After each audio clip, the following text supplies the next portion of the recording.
What's up, everybody? This is Carrick with ACG, and I'm here with Johnny and Silver for the Best Gaming Podcast. I believe it's 606. I believe. Could be 606, could be 506, 406, 706. It doesn't matter. Thank you very much for showing up. We're basically going to put all games on trial today.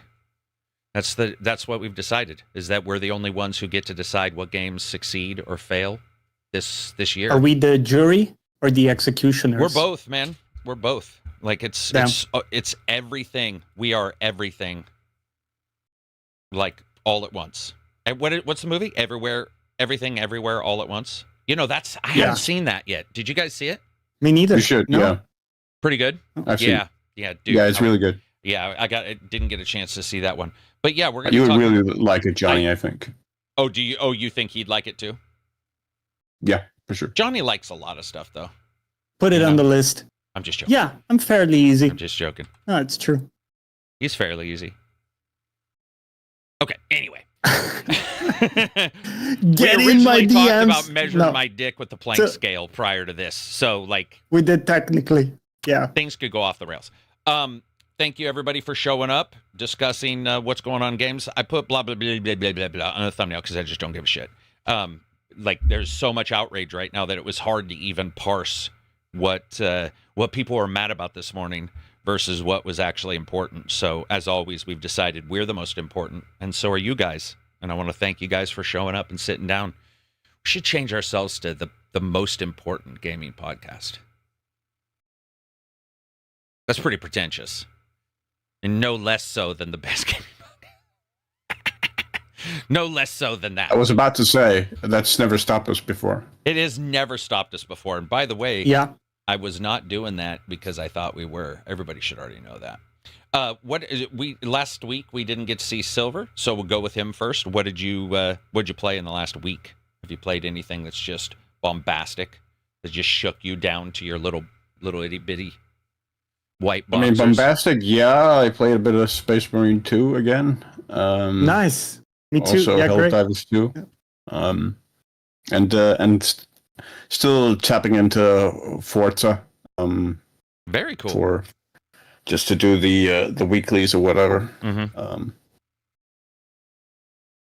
And that's pretty much it. It's good to I have finished. I've actually finished the Horizon Forbidden West playthrough, which is still uploading to my channel daily. Very cool. So, gotta figure out if I'm gonna record something else. Maybe I'll start playing Dragon's Dogma 2 and record that without a HUD ahead of the Dark Arisen stuff coming out. Yeah, excited to see that when that finally comes. What do they have a date for that? Yeah, they don't. I think isn't it like September, October, or something? Is that what it is? Okay. Yeah. I mean, might as well just throw it in there with everything else these days. September, October, Jesus, man. Yeah. Talk about just like putting your baby straight into the gladiatorial arena. Damn, that's crazy. What about you, Johnny? What have you been playing? Well, I was on holiday because it was my birthday this week, so I got to play a ton of stuff. Birthday. Thank you very much, Silver. Thank you. Yeah, I got to play a bunch of stuff. Played some Space Marine with friends. I played some Marvel Rivals for the first time with friends as well. We did that hide and seek game, the Mecha Chameleon. I've also been playing Black Flag on my own time, been having a great time with that. I've been transitioning to no HUD, so just like timidly removing stuff until now. I'm basically like, full Silver, full Carrick mode. I'm like the game whisperer now. I know everything that's going on, and I don't need to see any indicator. I still have like some of the highlights, so I can see if like I have a chest nearby or something. But I don't have the compass. I don't have the gizmos. It's been great. Just actually looking around, and when you're out at sea, you take a look at the map and you have to register in your mind, like, okay, I'm going to go through this channel and then I'm going to keep on my left these two islands. That's how I'm going to get there. And sometimes I go way off course, right? I mess it up, but it's also part of the fun to navigate. It's cool. I think that's a pretty good game to do it too, because a good deal of what you're doing is on the ocean anyway. So you can't, you can get lost, but overall you really can't. And you're always looking at the horizon. You're like, there's an island. I know how to get there. I'm not going to have an issue trying to get there. And with the HUD off, you can identify the way an island looks and go, 2 trees on the left, tree on the right. I sort of know which island I'm heading for. It's not too hard. So I think that's a good game. Yeah. I thought the combat also worked, both naval and on foot worked really well without the HUD, because it's pretty intuitive. You don't really need the indicators, like once you get a hang of it. And been really enjoying it. I also love, I think we talked about it, I love how it's really assassination based. So it's not like level based. I love being able to just get the jump on a really strong dude. And that's it, game over, right? He got assassinated. That's it. I love that power fantasy. I kind of miss that from the older games. It's definitely cool to see that pop up again. The older games did allow you to switch that on, rather. Did they? In the options menu, yeah, if you wanted to activate that. But I think that was after the fact for Origins. They implemented that. And then subsequently. Hang on, I knew I forgot something. I forgot to change. I understand. I forgot to change the stream name on Twitch. Fuck, I hate everything about Twitch. There you go. Well, until now, it was, the Schrodinger's title. In one hand, it could be 605, in another could be 606. There you go. It was all on purpose. All on purpose. What have I been playing? Let's see. Heisenberg's Uncertainty Principle. Couple games I can't, that are under NDA. Really haven't been playing much other than that. Let's see. Man, just been doing random house stuff and reading the news, doing a bunch of research on games, game design, which has been fun. There's a bunch of people on NeoGAF Reddit that I've been talking to lately that we were bantering about games a couple days ago and then last night. And that was fun to sort of get, because you're always in your own, not always in your own Discord, but generally you have your own groups. And it was go outside that group and sort of see what people were saying about stuff, which was decidedly well-tempered. In fact, it was sort of crazy that, like, I expected anarchy. I was like, because I haven't been in here a while. I wonder what people are going to say when the conversation goes this particular way. And instead it was like, it's quite well handled, because it doesn't feel like that's happening right now in gaming.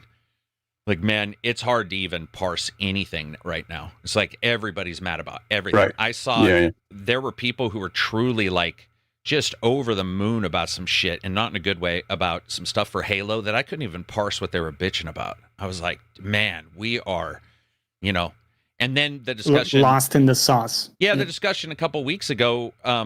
So we're starting to do okay, I'm going to call them debates. They're not, but there's no other word for them because they appear like that. But basically, I've been sort of seeding conversation in Discord without telling anybody, to sort of like get some back and forth between people. If somebody says something, seed it, watch how they talk back and forth. And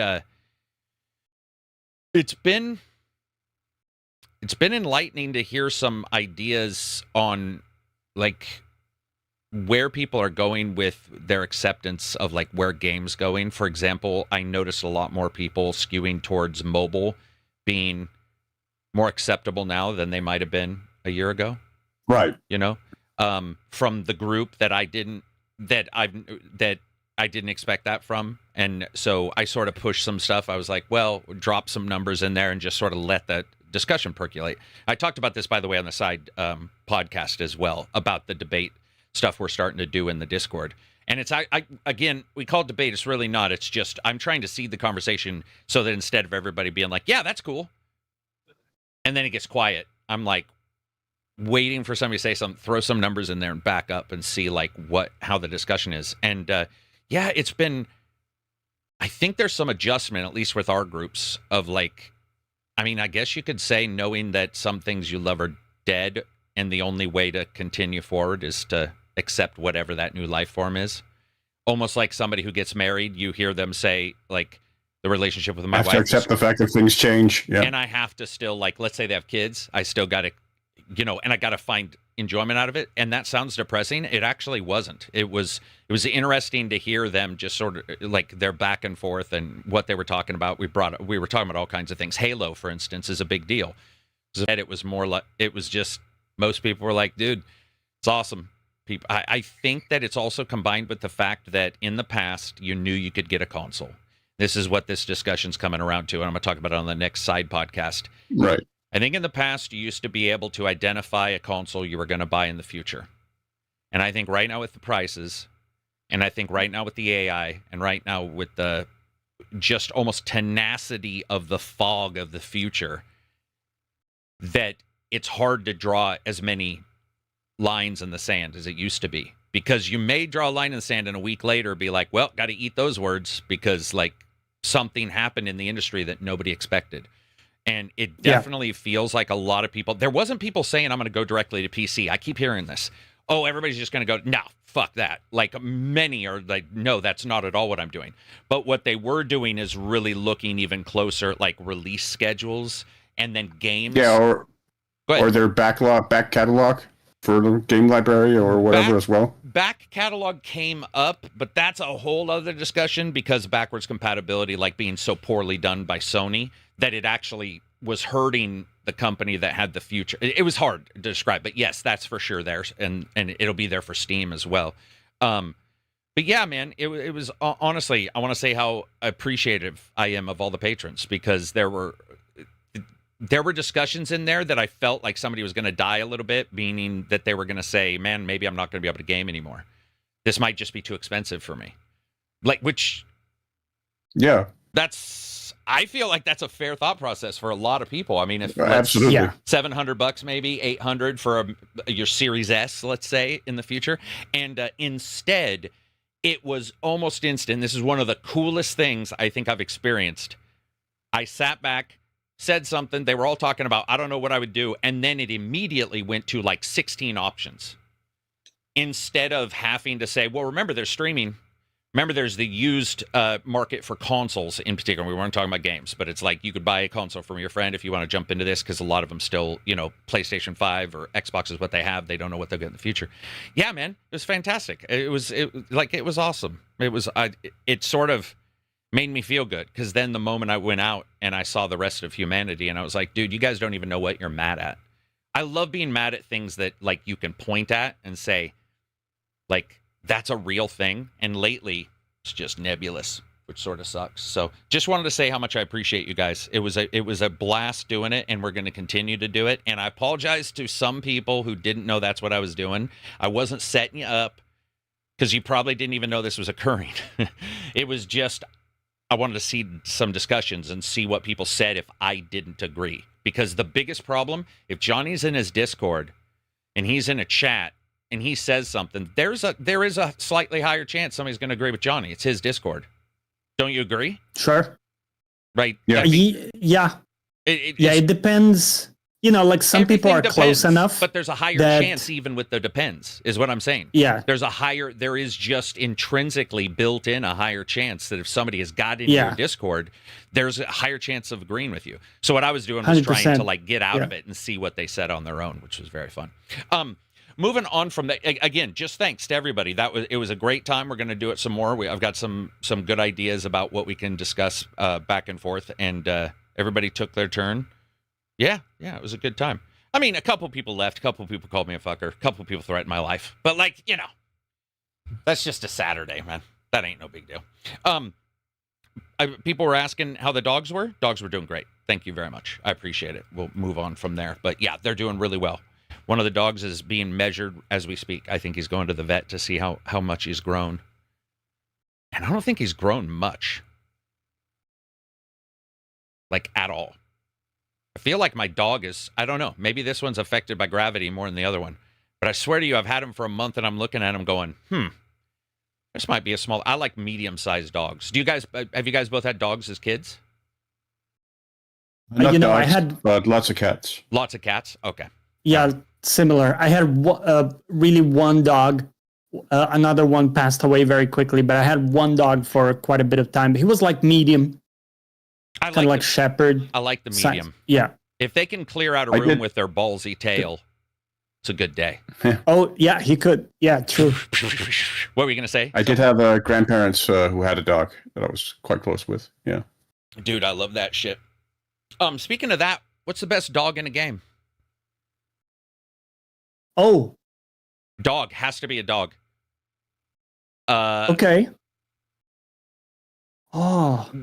Is it Stranglehold? No, what's the 360 game? Dead to Rights?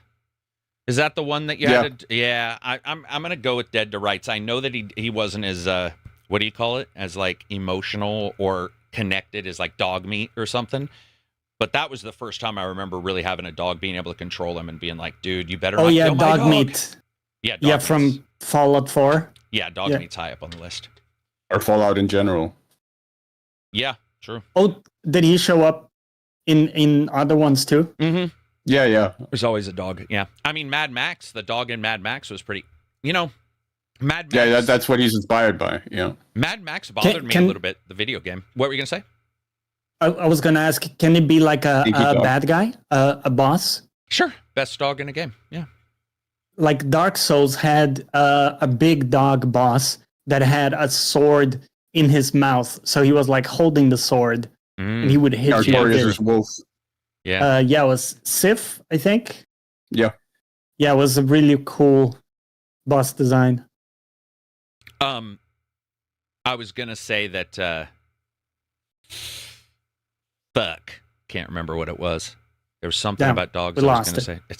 We lost it, man. This is Alzheimer's. It happens to all of us, man. It just happened to me at a super young age, like when I was born. Dog eating up every part of your house still, Carrick? Yes. Yeah, this morning I woke up to what can only be described as one of the most expensive mornings of my life. I knew it, too, because I could hear something, and I was sleepy. I was sleepy tired, and I woke up to, let me show you what was my favorite. God damn, he's a menace. My favorite super expensive open earbuds. Oh. Now they're really open because they're two parts. This is just one. And I just got them. And I was like, these are the greatest things. These are letting me go to sleep every night. I woke up this morning and I was like, man, sure sounds like that dog's eating kibble. Where's he getting dog food? Damn. And then I looked down and I'm like, reached up to my ear and it must have fallen out in the middle of the night. So he chewed it up. And he's always got an issue with one of them. Never eats both of them. So now I have 1, 2, 3, 4, 5, 6 open earbud cases with a single earbud. Yeah. And you can't transfer them, even if they're the same brand, which that just pisses me off. I mean, I get it. They probably have, certain frequencies, so you could buy 6 and 6 people could listen and they wouldn't overlap each other. That would be crazy if they were all the same. Right. But still, yeah, dude. Oh, man. Damn. Yeah, I just woke up and I was like, man, that doesn't sound good. And these were... yeah. Hang on. I could make a little earring out of them.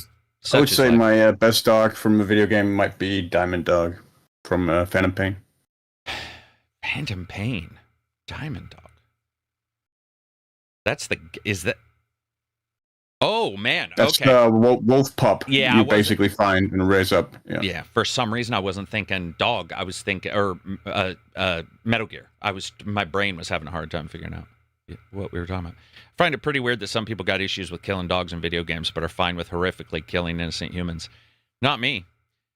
Human has its own choice to be out and about, and dogs, there's a certain structure there, and it makes total. Now, admittedly, doesn't mean I would gun down people if like Division 2 happened, but of course, there is an element of like the dog was trained to maybe hunt people, or like you said, didn't get a choice. You know what though? I would say that at that point I wouldn't feel too much pressure. Backlogger says, guys, how do we know have 3 dog as best dog? Guys, how do we know have 3 dog as best dog? Well, because he wasn't really a canine. Say first of all, he was a radio disc jockey. Oh, you think he's talking about Fallout's? 3, Fallout 3 is, Okay. Sorry, that's what I'm assuming. Yeah. I gotcha. Name invalid. Okay. 25 super chat. Thanks as always for the super chat. You know, you're not buying membership. You're buying a place. He's a here dog on of a the different Judgment variety. Group. Very different breed. He says, "Hope this helps with the home repairs you will be you will be doing." Happy birthday, Johnny. Thanks. Thank you. I weirdly enough appreciate that and I understand it. The cry from an injured dog in a game is worse than an injured person in a game. Oh, for sure. Yeah. Yeah, that's just the way it is, right? It's just one of those things. But anyway, back to games for a little bit. Let's talk first about Halo. I think people were saying it wasn't #1 on Steam or something like that. There was some issues with concurrent, and it didn't feel like it was directly, successful or whatever. I can't quite speak to that because I haven't really tracked it. Certainly seemed like it reviewed quite well. Seemed like a lot of people were playing it, but I guess there was a lot of people bringing up the Steam concurrent list, which obviously is not going to include consoles. I don't know about you guys. I find that release is actually pretty damned good. I know that, like, I don't think Silver, you're returning to it at all, right? Isn't that what you said last time? Was there's no... Which one? Halo. Sorry. The Halo remake? No, I'm not. No plans. Okay. Yeah. Yeah. What about you, Johnny? You played it, right? Already? No, I haven't played it yet. No, I'm going to do the campaign in co-op with a friend, but I don't know exactly when. Okay. And you beat it before Yeah. with Master Chief Edition or something? Did you already play it once?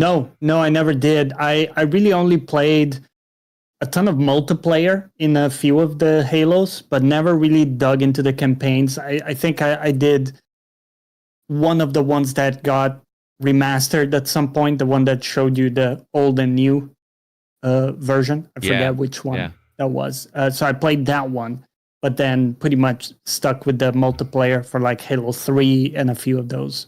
That was such a cool way of doing things, to let you see the old graphics, let you just like click a button and see between the two. It was impressive. If you want to sort of gel the story, you may want to play Reach from Master Chief Edition first before you play Halo. Just to Gotcha. to go from that story into the other one. But you can also skip it. I was going to say this one has the 3 prequel levels anyway that do a pretty good job of explaining Master Chief. Oh, that's good. Yeah. Yep. Yeah, because in the original game, it's like, boom, spaceship comes in, which, by the way, I love. I love the starting of games like that. But in this one now, there's 3 prequel missions, I believe. 3? Yeah, 3. Moving on from there, Xbox also, speaking of Xbox and Halo, Xbox sent out an email, and now this is how bad game news is right now, or like maybe how bored we all are, but people parsed out the email like it was an internal, the internal discussion. Like this email was given to multiple people at Xbox, and it was just talking about they're not doing well, which she's been open about, the new CEO, and that 2027 is supposed to be the return of profitability, which, by the way, is not out of the question, especially when you look at, if you take Xbox to also include live microtransactions from mobile games, just as a whole, going back to being profitable, and then big tent poles. And I was thinking about this. So you got Gears, right? You have Halo, which is probably out of ways for a new Halo. So we'll talk about Gears. This is just me. I don't know if Fable is it. I'm not clear. What is the state of Decay 3 at the moment, actually?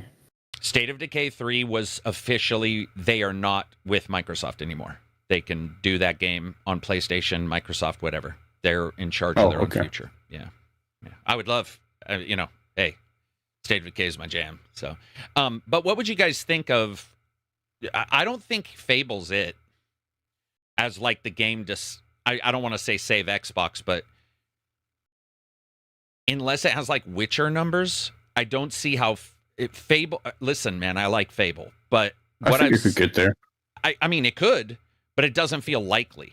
It doesn't, like, nothing we've seen of that game other than the one trailer. Really, it doesn't even feel like Fable.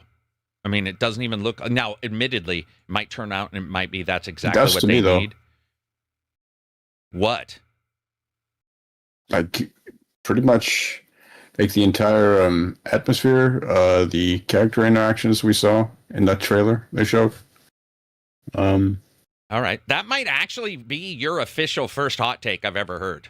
Because like when we were doing a discussion, No, I think I about said it, that back when. no. I'm saying the- amongst our groups from you. That's Right. the first time I've heard like a pretty large disagreement or like disconnect between what's being shown and what's like, because that is, I mean, mechanically you could say if I put a menu that says I mean, the word had Halo they up, just shown it's me Halo. had they just shown me that video and not told me what game it was, I would have guessed Fable. Whoa! No way. No way, dude, Yeah. come on. I do not believe you. I'm You're loving saying- this moment. You're saying if you looked at that, you would have known. Okay, remove the no Fable words. What would have told you that was Fable? Like, at all. In any part of that, what would, because, like, what would have told you? What would have got you to even know that was a Fable game? What was it like the walking around? Was it the art design, first of all, very, very evocative of particularly Fable 2 to me. Yeah, and just the overall sensibility of it. That was my entire impression looking at, well, this looks like Fable to me. I can recognize this. that bitter taste in my mouth is like, what the fuck? Now I'm going to have to go back and look again for the 50th time. What about you, Johnny? What about, so anyway, but real quick, Silver. So Fable, right? Halo doesn't, apparently, but what do you think about Gears? So you look at Gears and you look at Fable and you look at profitability, which is many, many millions. Do you see those?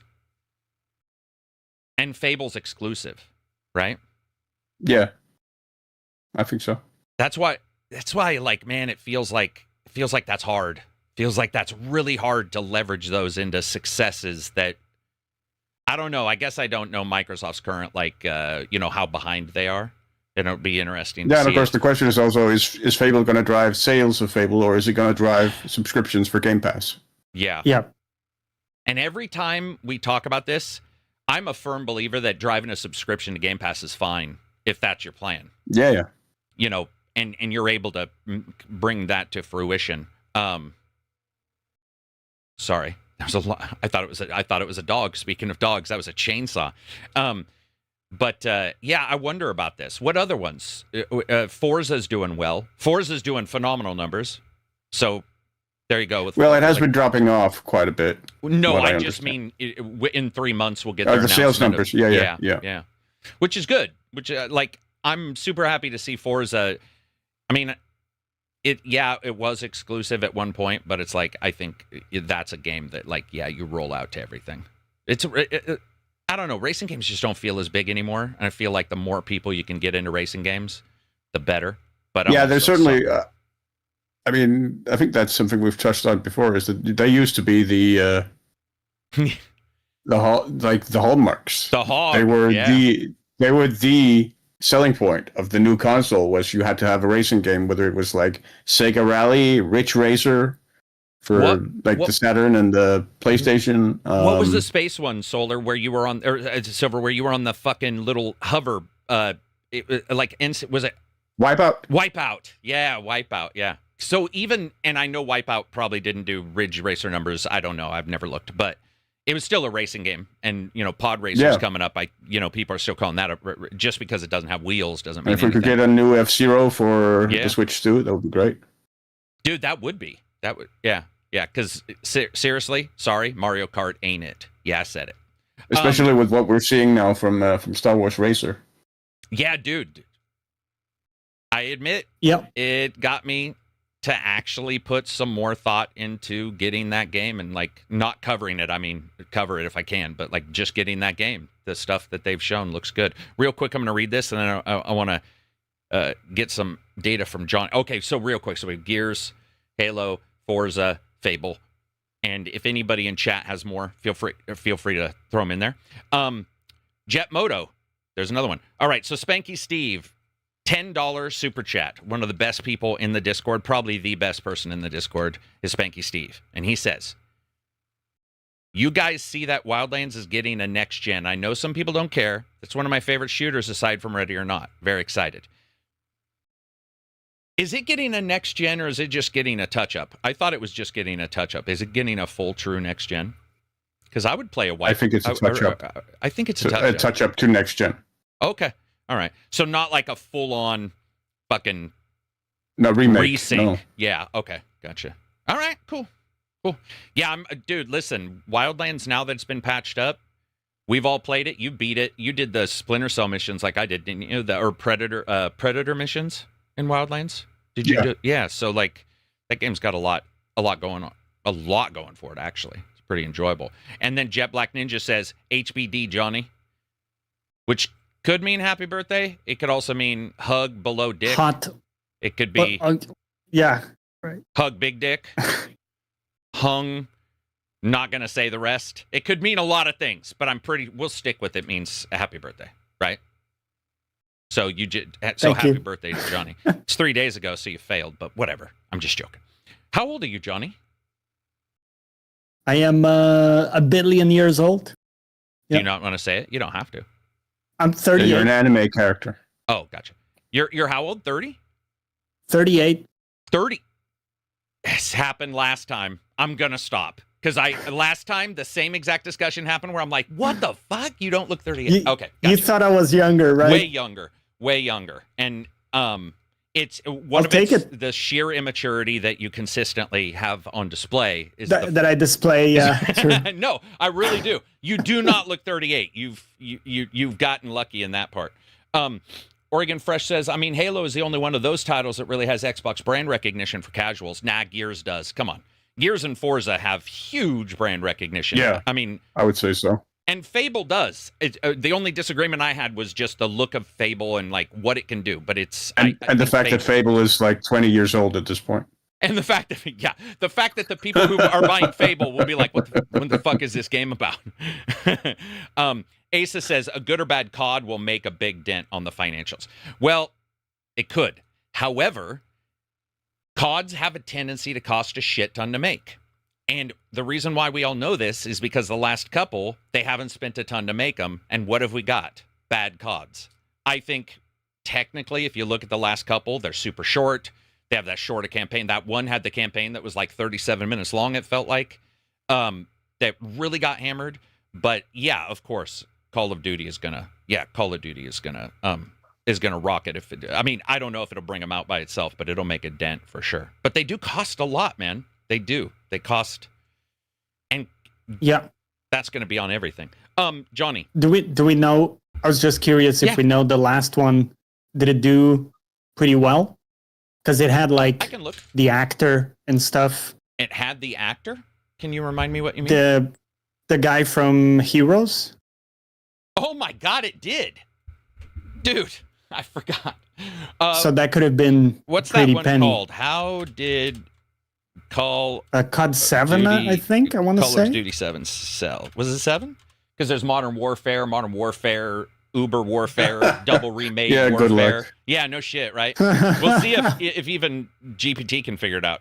Listen, it's answer. I'm taking Call of Duty 7 to mean 2010's original Call of Duty Black Ops. No. I mean 2025's, right?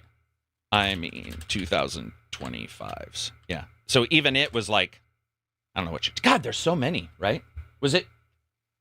Yeah. Yeah, Yeah, Black Ops Black 7. Ops 7, yeah. Yeah, it's looking right now. That's the other thing. Black Ops, Modern Warfare, Call of Duty, Duty of Call. So Okay. hard to track. All right, here we go. 2025's Call of Duty Black Ops 7 reportedly sold very poorly by Call of Duty standards. It finished 5th in U.S. game sales for 2025, which again, cost-wise, they're going to want to be number one, just cost-wise. Call of Duty's worst annual position ever. No, not ever. Worst annual position since 2008. Battlefield 6 finished number one.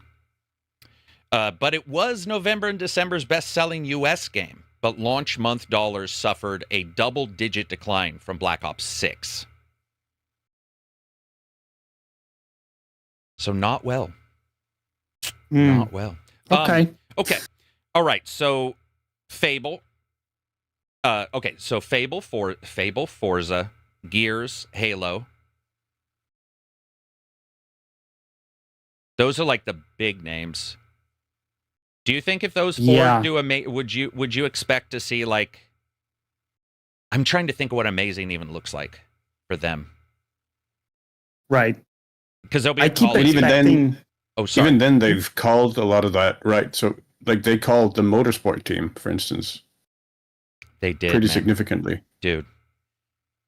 Does it feel weird to you, Silver, that there were times when we used to see them lower a race car during the E3 or Xbox event, whatever the game shows, and they would lower an that's how big Forza Motorsport was. They were like, and we've tracked every track down to the fucking micron and the Planck scale, and we've got radar of every single racetrack, and people are like, all I want to do is do donuts with my friends in a rice paddy. And you're like, okay, fair enough. Because it's completely, and I like motorsport, personally. Silver and I have our issues with separate ones because they're missing things, but still as a jump in and have a sim light, I do enjoy those. Anyway, Johnny, what do you think? Let's say nothing gets delayed. Gears of War E-Day, what do you think of that? We can sort of kibosh Halo for right now because we've already sort of seen those numbers. But what do you think about? Does that feel like a strong lineup for a success for Microsoft in 2027? I think it's not quite enough. I mean, Gears could be good, but even Gears 5 didn't really do that well. Right. Even though I thought was great. You know, I had a great time and it looked fantastic in even the Series S. But I feel it's not enough, and I keep waiting for them to do something like something with Blizzard.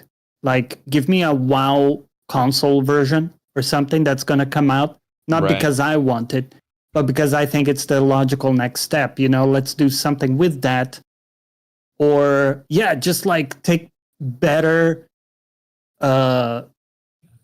advantage of your acquisitions. You know, I think they really haven't used the acquisitions that much. Yeah. You know, you could look back to when they got like BioWare, you know, and like Bethesda kind of under the same, and nothing really came out of that. Remember, we had fantasies about like, Vegas 2 or, you know, merging the teams or doing something cool. I mean, now they're remaking. BioWare, Sorry? They never did get BioWare, though. Sorry. They sold No, them. I'm sorry. I meant the Obsidian, not BioWare. Obsidian? My bad. Yeah. Got my wires crossed there. But same idea. That is what I meant. I just feel like the acquisitions haven't really been that beneficial to them. I'm still waiting for them to see like some big play done with those. So I agree with Johnny. This is a conversation, Silver, that Johnny and I had last week. It is the lack of... By the way, this is not just Microsoft. So if somebody's going to say, what Sony hasn't taken advantage... It's totally true. Sony didn't take advantage of Helldivers like they should have. Like, it's all over the board. But right now we're just talking about Microsoft. Microsoft did not take advantage of 90% of what they got for years. And you could... I mean... We've all stated we don't want a CEO. Same with EA.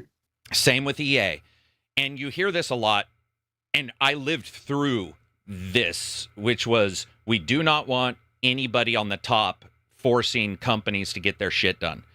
And I can say now, and I think everybody in the industry who's worked at companies, at these companies and other companies can point to this being a very real demonstrator that you also do want a little control. Because what happened was, instead of any force to get things done, you had State of Decay reset twice. You had, you know what I mean? Constant delays. Delays, right? And by the way, I agree with Johnny. I don't know how they do it, other than just letting keyboard and mouse work on the console. But let it work and just see what... Dude, I don't know. You are sitting on a lot of stuff, and it's like...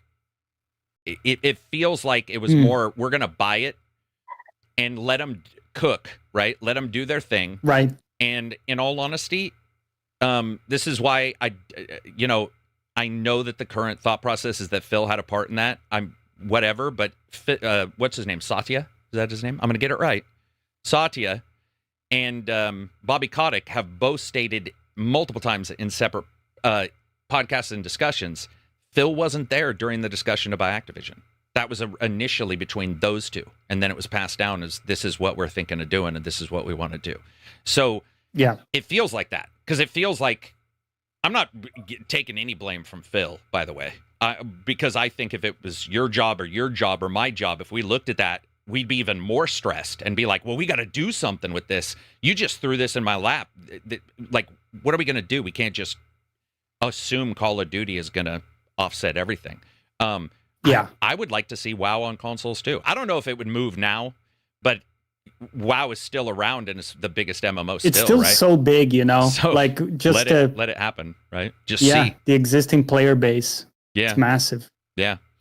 On a console with a controller though, Yeah, Can you I don't know imagine? the game well enough to Dude. say like 100% could or could not be done. I mean, But it like could. Final Fantasy 14 did a great job, right, right? with that, and they got a lot of skills. Elder Scrolls is doing it as well, right, on console. Is Elder Right. Scrolls the action RPG style of MMO though, where they have like three burners They don't have that many. four Yeah, it's a builders. bit less. It's yeah, a it's bit, fewer skills. I think for so, sure. yeah. But still an Yeah. MMO, you know. Yeah, like, 14 still. has a ton of skills. I don't know if probably WoW has more even, It does. but Bro, if you look at Final Fantasy's busiest screen, that is the start menu in WoW. It's it's like level 10. ludicrous. Well, it's just been Yeah. around for ages, right? It's just Yeah. it's just weighed down by all these things. But so State of Decay. I'm glad Silver said something because I don't know. People say, "Oh, I wanted State of Decay," but you never heard them talk about it before, right? So you never know how State of Decay sales would have been, and people talk about things and they don't sell. That too. I think eDay will sell well, but I feel like, I mean, hey, I hope I'm wrong on Fable, because I do want to be wrong. I want Fable number 1 to be good, number 2 to sell well if it is good, I think and it also, I really so do want just that. No, go to for it. your point, I think it serves Fable well, like the whole British thing. The British I think humor. that does. Yeah, I think that does buy it into like a Western audience, American, British, Yeah. already, potentially. Mhm. I could see that. Yeah, I definitely could too. I guess I just need to see a lot more of that game. And honestly, Silver, I need to see a lot more of that game, and I need some proof it's actually coming. It's just been Yeah. a weird couple It's years. become a fable in and of itself. Yeah. The making of it. Let's see. Jim says maybe Halo didn't have MP because Gears has it. That would be controlling one company and restricting their options for a mode because another game coming out has a mode seems like that's Yeah. sort of crazy. I haven't heard of it. Yeah, it seems odd. Yeah. Oh, yeah. by the way, bordering on not bordering on possible. insanity. Yeah. Yeah. By the way, Jay says just had Uncrustables for the first time. No. Now I can't tell if he's saying no like he hates them, but if he does, he's out. Out. Out. Out. I don't even eat Uncrustables, and I'll defend them to the end of the earth, man. I love this. Oregon says, I love me some British humor. I think a lot of people do. And is this a dumb thing to say? Tell me. The soccer being here, or football being in America, has then also caused not only Americans, but everybody to sort of melting pot for a little bit in what they're watching, what they're engaging with. I think that Fable could take a little bit of that too, where people like, because it is multinational, which is just not something that normally comes here.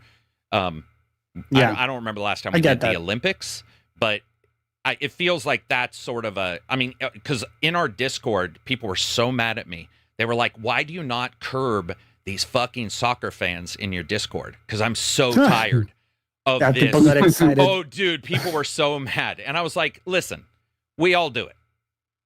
We all do. We all had to live through Helldivers more so, what's the Arc Raiders, where like people were just, GIF after GIF. Hey man, Yeah. I opened up a can of tuna, best game ever, and you're like, oh my god, and you It's can like, tease yeah, it, we get it. but not restrict it. Like, it was awesome to see. People were genuine. Well, I don't know if this is a thing.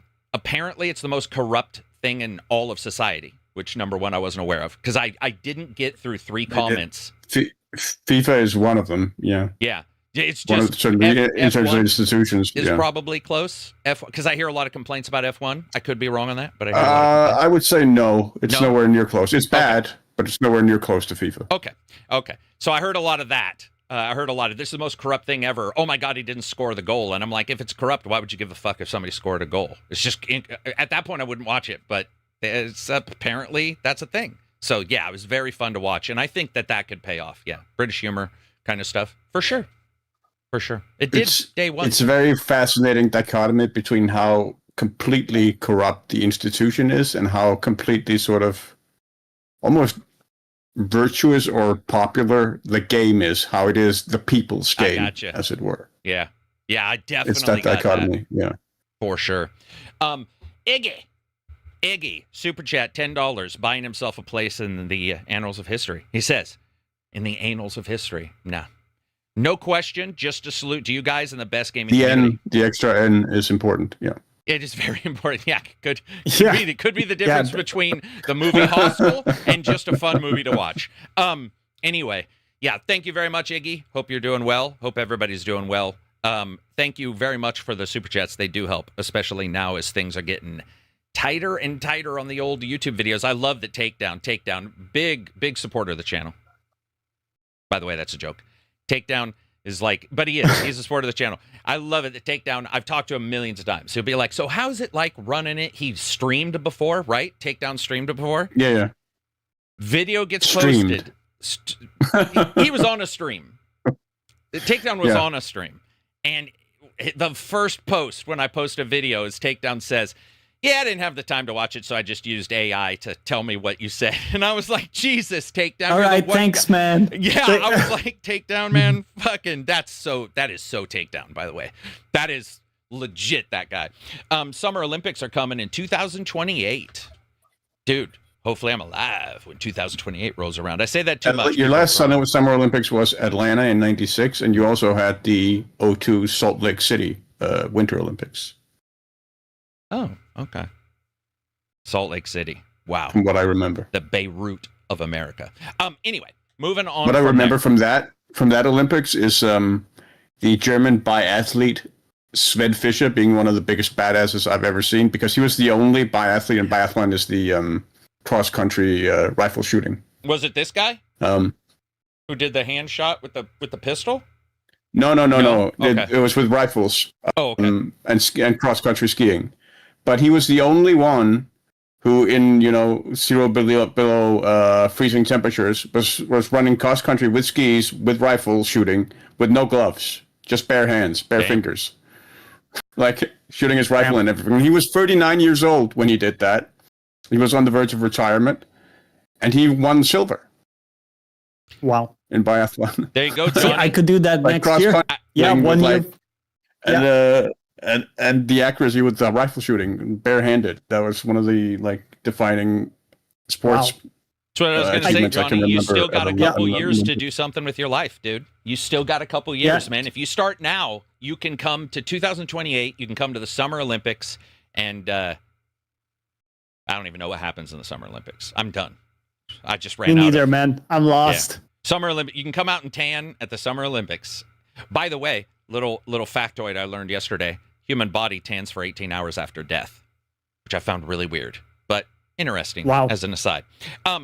So Fable, we got Fable, Forza, Gears, and then 2027. Yeah. So Microsoft was like, hey, our idea is to get back to solvency. I do want to point out, I do appreciate a dividing line, because that was something that Phil just wasn't doing. And she is like, it's on, and she even stated every single division. It's on every single division. There's obviously some very you will deliver kind of mentality, and I think they're at that point. They were at that point a couple years ago. Because, man, I was getting no into shit when, like, weird decisions were being made. And I was like, I don't think you guys realize. Like, you look at some of these decisions, they're just sort of, like, meandering around. And now when you realize it, you're like, oh, yeah, there was nobody over the top. A little bit like Kojima, the big worry that Kojima was going to have that when he went off on his own. Everybody's like, oh, fuck, we're screwed. And it turned out pretty well with Kojima, I guess. Yeah. So, Yeah. I mean, in all honesty, I actually think I've enjoyed his... Well, no, because I really did like Phantom Pain. Phantom Pain was Konami, still. Oh, yeah. Well, sorry, what I meant to say was I was going to say I've liked his stuff since he's left more, but I was going to say I do like Phantom Pain. Oh, right. Yeah. If that makes sense, yeah. Yeah, totally. Anyway, so yeah, interesting discussion. We'll see. Anybody in chat, if you think that's enough, and if we've forgotten games, feel free to put them on. So many games have changed location now, and the layoffs, Double Fine, they split off, which I think is a massive disaster. I think that would be the one company, other than like In Exile, who's obviously working very hard on their game. Double Fine, I think, with Psychonauts would have been a great library, almost like a good burn. Just throw money at it and not just have it in your stable. I think a platformer like that would have let been, them cook. Yeah, situation. But I understand as well. Like, we're at the point. But, let's see. What else we got? I have a bunch of questions that came in on, let's see. So, Beard Fans, which is real, got some subscribers on Beard Fans who've asked some questions. So we're going to do some of the questions from Beard Fans, and then we'll get to questions in Discord, and then we'll jump into another topic. Let me grab these up. Well, actually, can you read a question from our Discord while I grab the Beard Fans ones? Because I got to sign into... I hope that's safe for work. Beard fans sounds a bit questionable. Just have to go and find out, man. Sully says, do you think you'll ever bring back the D&D podcast? I started playing with my 15-year-old kids, and we're all learning together. We're going to join a group at the local library, but there's so much stuff to learn. I really like being DM for them, but I also know there's a lot of mechanics I'm not implementing yet. Part of my issue is not having time to really learn it how I want on my own without overwhelming myself with random sources. Maybe I told him, but yeah, that is for sure happening.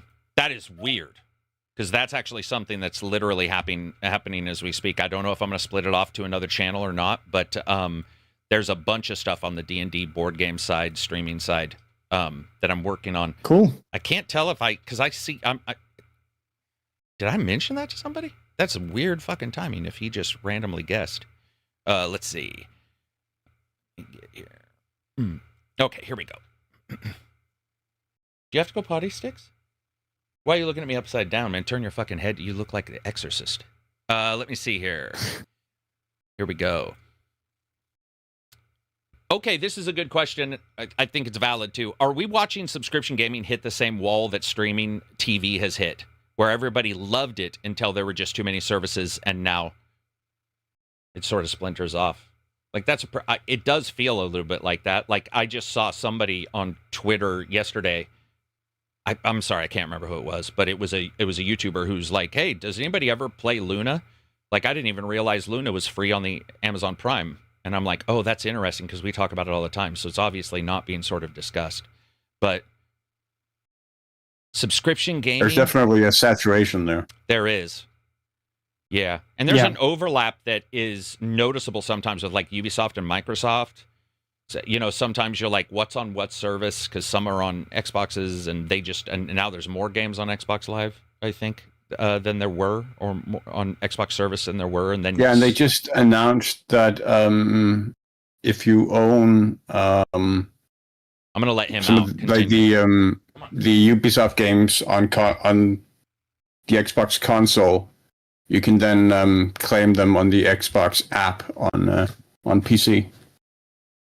So the Play Anywhere thing carries over to Ubisoft games now, as far as I understand.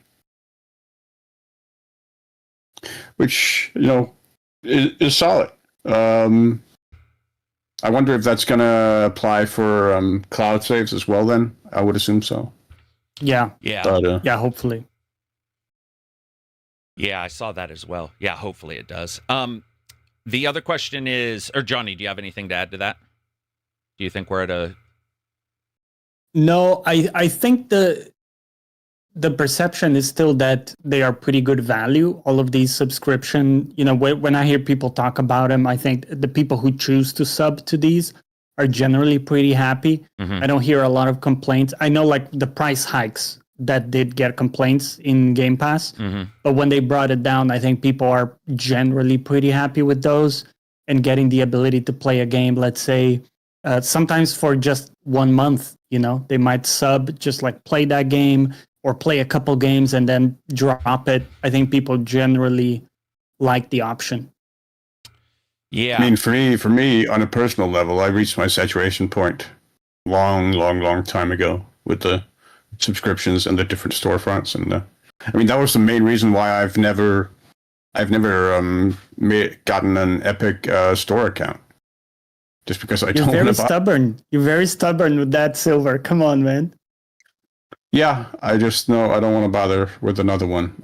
Too many already, and my passwords have gotten around too much by now. That Have I been pwned? Yes, you have. It just says yes. Yeah.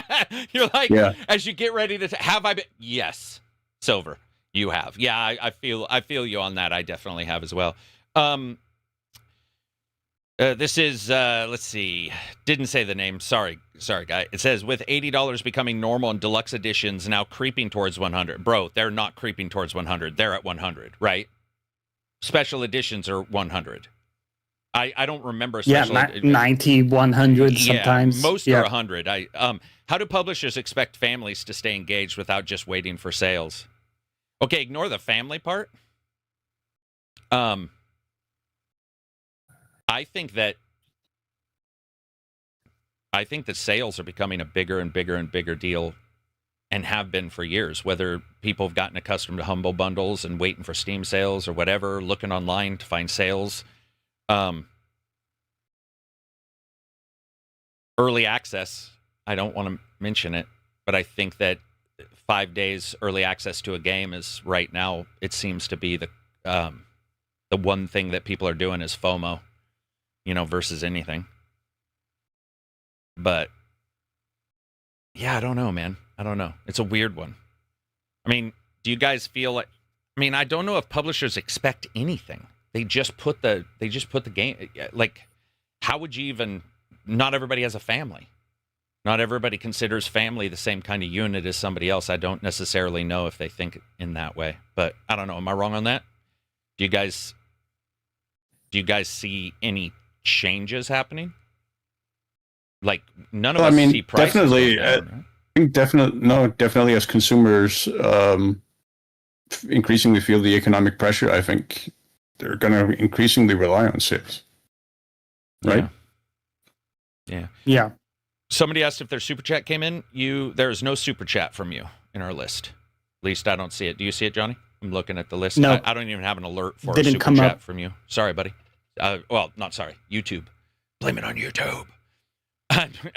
Indio's posting Silver's password. If that's your password, Silver, you deserve to be pwned. Silver Hackins. Hackins too. Yeah, you guessed it. Oh man, he's like, damn, I got to change that.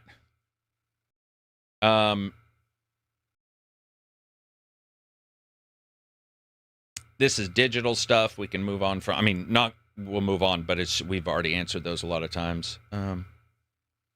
Let's see what else. Yeah, those are. I think we've got to most of those. Do we have any, Johnny, in the Discord? Any others? Yep. Let's see. Jesus Crust says, "Sup all.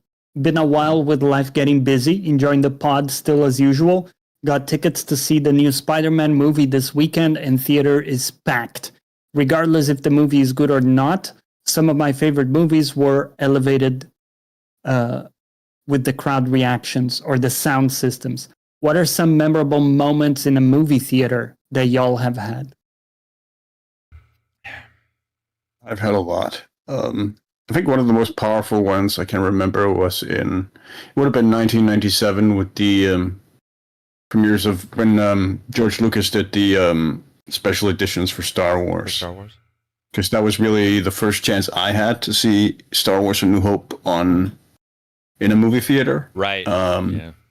I had always seen it on television or like on VHS tapes before then. And so yeah, getting to see it in a movie theater with the opening crawl, when the Star Destroyer comes in into the opening shot, that was incredible, and that's one of the defining movie theater experiences I can remember for sure. That's a good one. Also watching Blade Runner Final Cut when that premiered and getting to see it in like on the biggest screen in like Northern Europe at the time was also a solid one. What about you, Johnny? Any theater going experiences? Yeah, watching Interstellar on IMAX. We got here the biggest IMAX screen in Europe, and it's awesome. You go there, it's this whole thing. And yeah, Interstellar, probably my favorite movie, maybe. And that was incredible experience. Still to this day, remember seeing like that image of the black hole, the way they do it with the sphere, and seeing that type of stuff was awesome.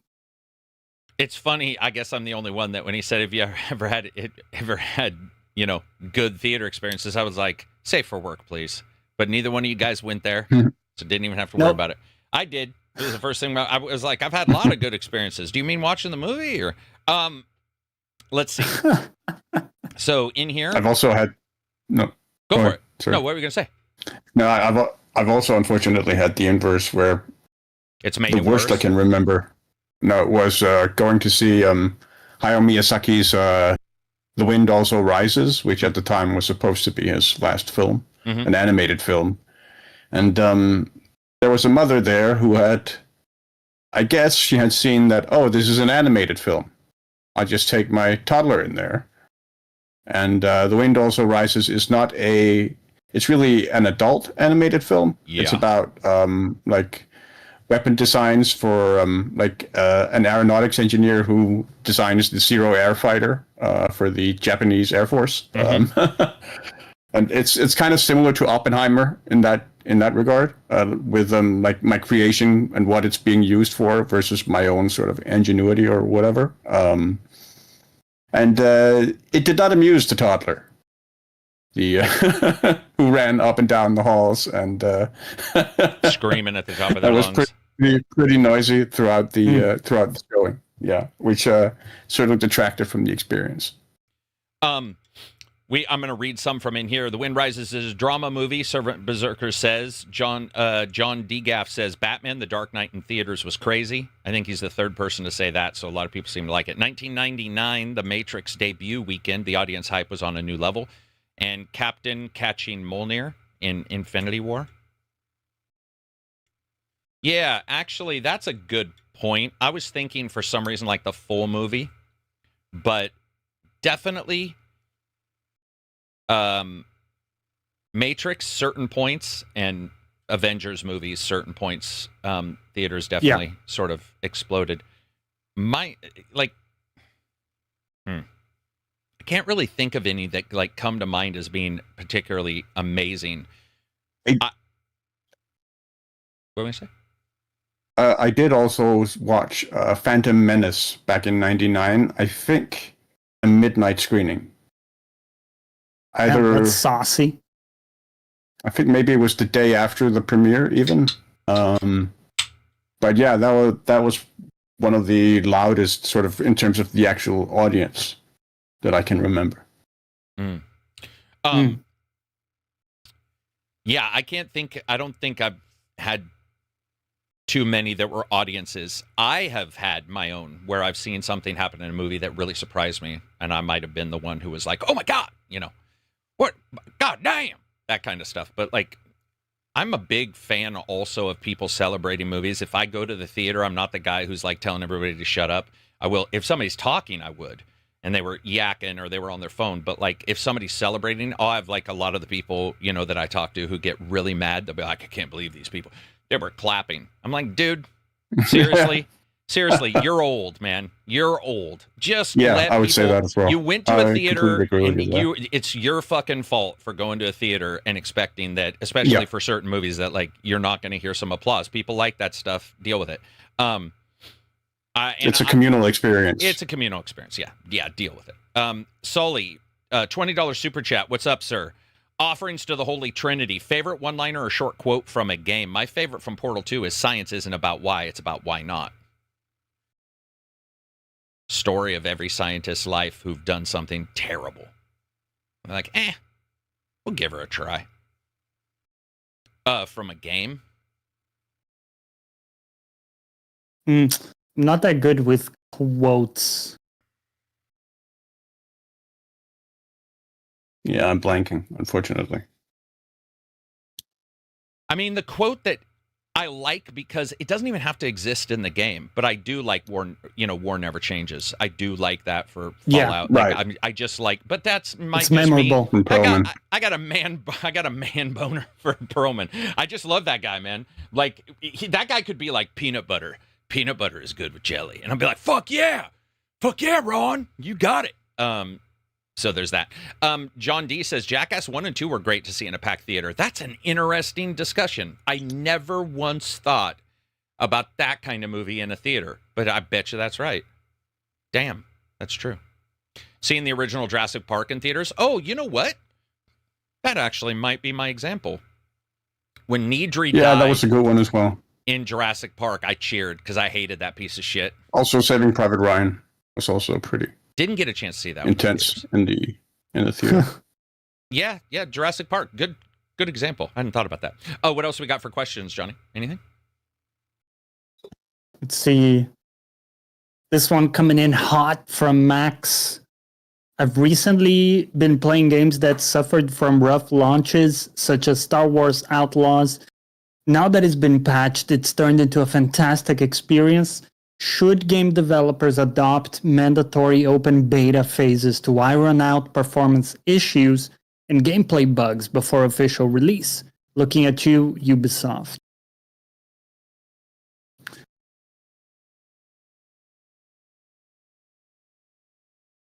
I don't even understand the Ubisoft thing. I mean, obviously that game bothered him, but they've also had games that have come out without issues. I think it's Yeah. I think it's company or worldwide. You have indie devs who do it, and you have Cyberpunk. It's also you have all that down stuff. to luck sometimes, right? If you Yeah. have an issue. I've had drivers. such a great time, like on Ubisoft games when it comes to performance and stuff, but I've also had good PCs, so Yeah. I'm not gonna say it's perfect. I don't think anything I've mandatory found- makes sense, but that's just me. What were we gonna say, Silver? Sorry about I found my quote. I didn't want to misquote it, so I looked it up. From God of War, very short. Don't be sorry, be better. That's good. Yep. My face is tired. My vapor says My face Yeah. is my tired. face is tired. Oh man. See, that's the thing. If you had said what goofy or weird shit one I mean, liners, there's a meme I have line, million. yeah. Yeah, I have a million of those. But like poignant ones, Mass Effect does have, it had to be me and or Mhm. whatever from Morden and What's that the iconic Half-Life line about like the right man in the Wake wrong up and place? smell. Yeah. Wake up and smell the ashes, Mr. Wake up Freeman. and smell the ashes. No.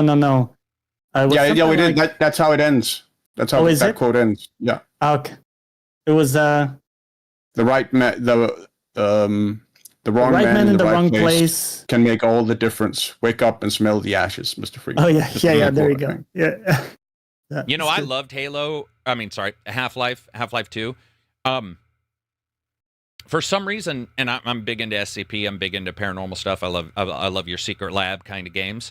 But for some reason, the entire what do you call it of that didn't resonate with me so much for some reason. I don't know why. Like, but that saying did. I liked it a lot. It's just I know for a lot of people that's like, oh man, that's like one of the greatest sayings. But for some reason, it didn't work. Kel says, seen Harry Potter in Kodak Theater with a live orchestra conducted by John Williams. That's cool. There was something I was going to Yeah, say that about sounds like that an last incredible discussion. experience. Yeah, except no, that would be cool. I was going to come up with like some arbitrary thing that could happen, but seeing John Williams do anything live would be cool. Well, I mean, Yeah, mixed concert with movie going. Yeah. yeah. Yeah. I saw the Final Fantasy one about a decade ago, maybe 12 years ago. Nice. There was a Final Fantasy. Yeah, they went around and we went and listened. And as somebody who's not a Final Fantasy diehard, that was awesome. Like fucking, my friend who loves Final Fantasy was like, "I'll pay if you want to go," and Nice. I was like, "Yeah," because Yeah. I mean, I do love music, but holy shit, they nailed the. I mean, that the entire performance, the way they set it up, the video they had playing was way better than I Yeah. expected. I don't know what I yeah, expected. they make a good show out of it. Yeah, it was Yeah. that was fantastic. That was like one of the best musical experiences that I've had in games. Did we answer the question? Did we answer a question? Was that a question or was that a continuation of our discussion? So I guess, yeah, so we said not mandatory open beta phases because that would be just Yeah, not man. Yeah, enforcement, you know, it would just kind of be not the right way. But would you like, if again, imagine like a big game is coming out and they say, listen, like Fable, let's think about Fable. And they say, listen, we're going to have a 1 week open beta for people to give us feedback. And then maybe we'll work on some of those issues and then do a full release a month after or something. What would you think of that format? I'll never look a gift horse in the mouth. I just don't want to force it.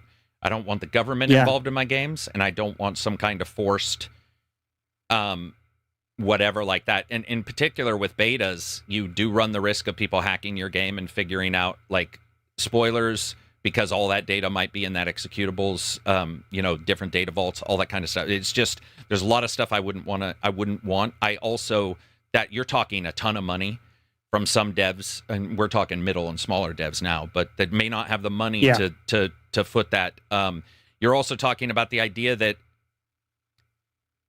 I mean, I'm not 100% sure coverage on games is, regardless of who it is, including myself, totally.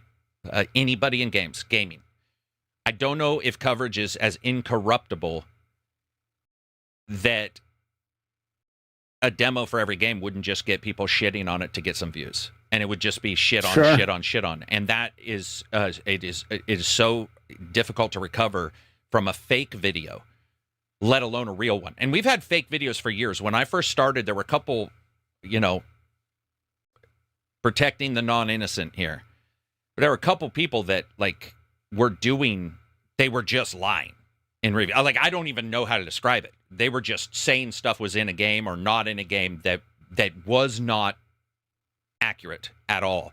And meeting devs later and finding that out was sort of shocking to me because I was like, wait, what are you talking about? Because to me, reviews were always like, it's not sacred or anything, but like, why would you lie about something not being in a game? You can make a mistake. But there were people who were already back then were doing the, the fake videos on and stuff. purpose. Yeah. I would love to see betas, and I'm never going to look a gift horse in the mouth, but I don't want them forced. I also don't want the government in my games. Absolutely not. That's why whenever anybody talks about the government needs to come in and figure out whatever, or there's an issue with like microtransactions even, I'm like, because they don't leave. The government is the herpes of all entertainment. It may not show up, may not even know it's around, but it's there. It's in there, poison in your DNA. I think also it's less practical than you make it sound, because a lot of games, it's hard to present an open beta because you're getting into the story in some games. Some games, yeah. And then at that point, what do you do? Do you do a limited time demo, or how do you limit that so people can't just like play the entire game, for example? I see what you're saying. And then even in that case, then you're taking feedback for the slice you've presented, not the entire game. So it also doesn't serve the purpose that you want from it here in the comment. So it's kind of tough. I like the demos. I think the demos where they allow you to play like a couple hours, those are great. Give you a good idea of what the game is going to be. And yeah, I would love if they can take feedback from those and stuff, but I wouldn't necessarily put it on the devs to like hold off release to gather feedback from the demo to, I just don't think it's that practical. Yeah. Here's something I do want to point out. Fantastical says something cool. Some character in KOTOR said something like, "We think we live in the most significant time period because it is a time period we actively experience." And that is absolutely true. And I've heard it's a great line. Like that. Yeah. See, that's the thing. Not all lines are great, but when something like that is said that makes me think outside of admittedly, Half-Life does too. It makes you think outside of just the experience there. But yeah, that kind of stuff I love. Were you going to say something, Silver? Just, I'm not quite as down on the government as you are, but it's also because I see it I think you're talking strictly regulatory, right? I am. Yeah, sorry. In regular, yeah. I'm talking much broader. Like, for instance, here, the industry is very, very much reliant on the government in terms of cultural grants and subsidies from the Ministry of Culture. No, that's a plus. For the arts. So, I mean, it runs the gamut. And I think, especially when we're talking about microtransactions and gambling, I think there is a space for regulation there for me. That's also because I've seen what's happened, because here in Denmark, we liberalized gambling quite a bit to where we allowed commercial advertising for it. And now 60 to 70% of our ad blocks are just gambling ads for gambling sites. Right. And for me, it's just, it's so, it's really uncomfortable. Especially the whole, gamble responsibly, Sure. Yeah. I'm sure they will. I'm sure the people who struggle with that, I'm sure they will gamble responsibly. Yeah. So I think there is a space for it, but yeah, I think that's probably a different discussion. There was also a thing that we talked about prior. Talked about in chat prior, not in here, I don't think. But NVIDIA, the story's already like making circles that NVIDIA's raising the price of their cards by 30%. And then I'm seeing here that, now this is still labeled as a rumor, but it's from PC Gamer, which is that AMD is reportedly raising graphics card prices. It's just waiting for NVIDIA to do it first. Wow. Did you say 30%? Yeah. That's crazy. Yeah, there was. Whoa. Yeah, now, that was one number, so I think that's a high number, but I also think that it doesn't mean it won't be done. Like, that's a high number. Regardless based of on everything we've seen, 30% of anything is high. If you have a 30% higher chance of death, that's a giant fucking number, right? You're like, holy shit, stuff just changed. So 30% is 30%. It's a big number. I also,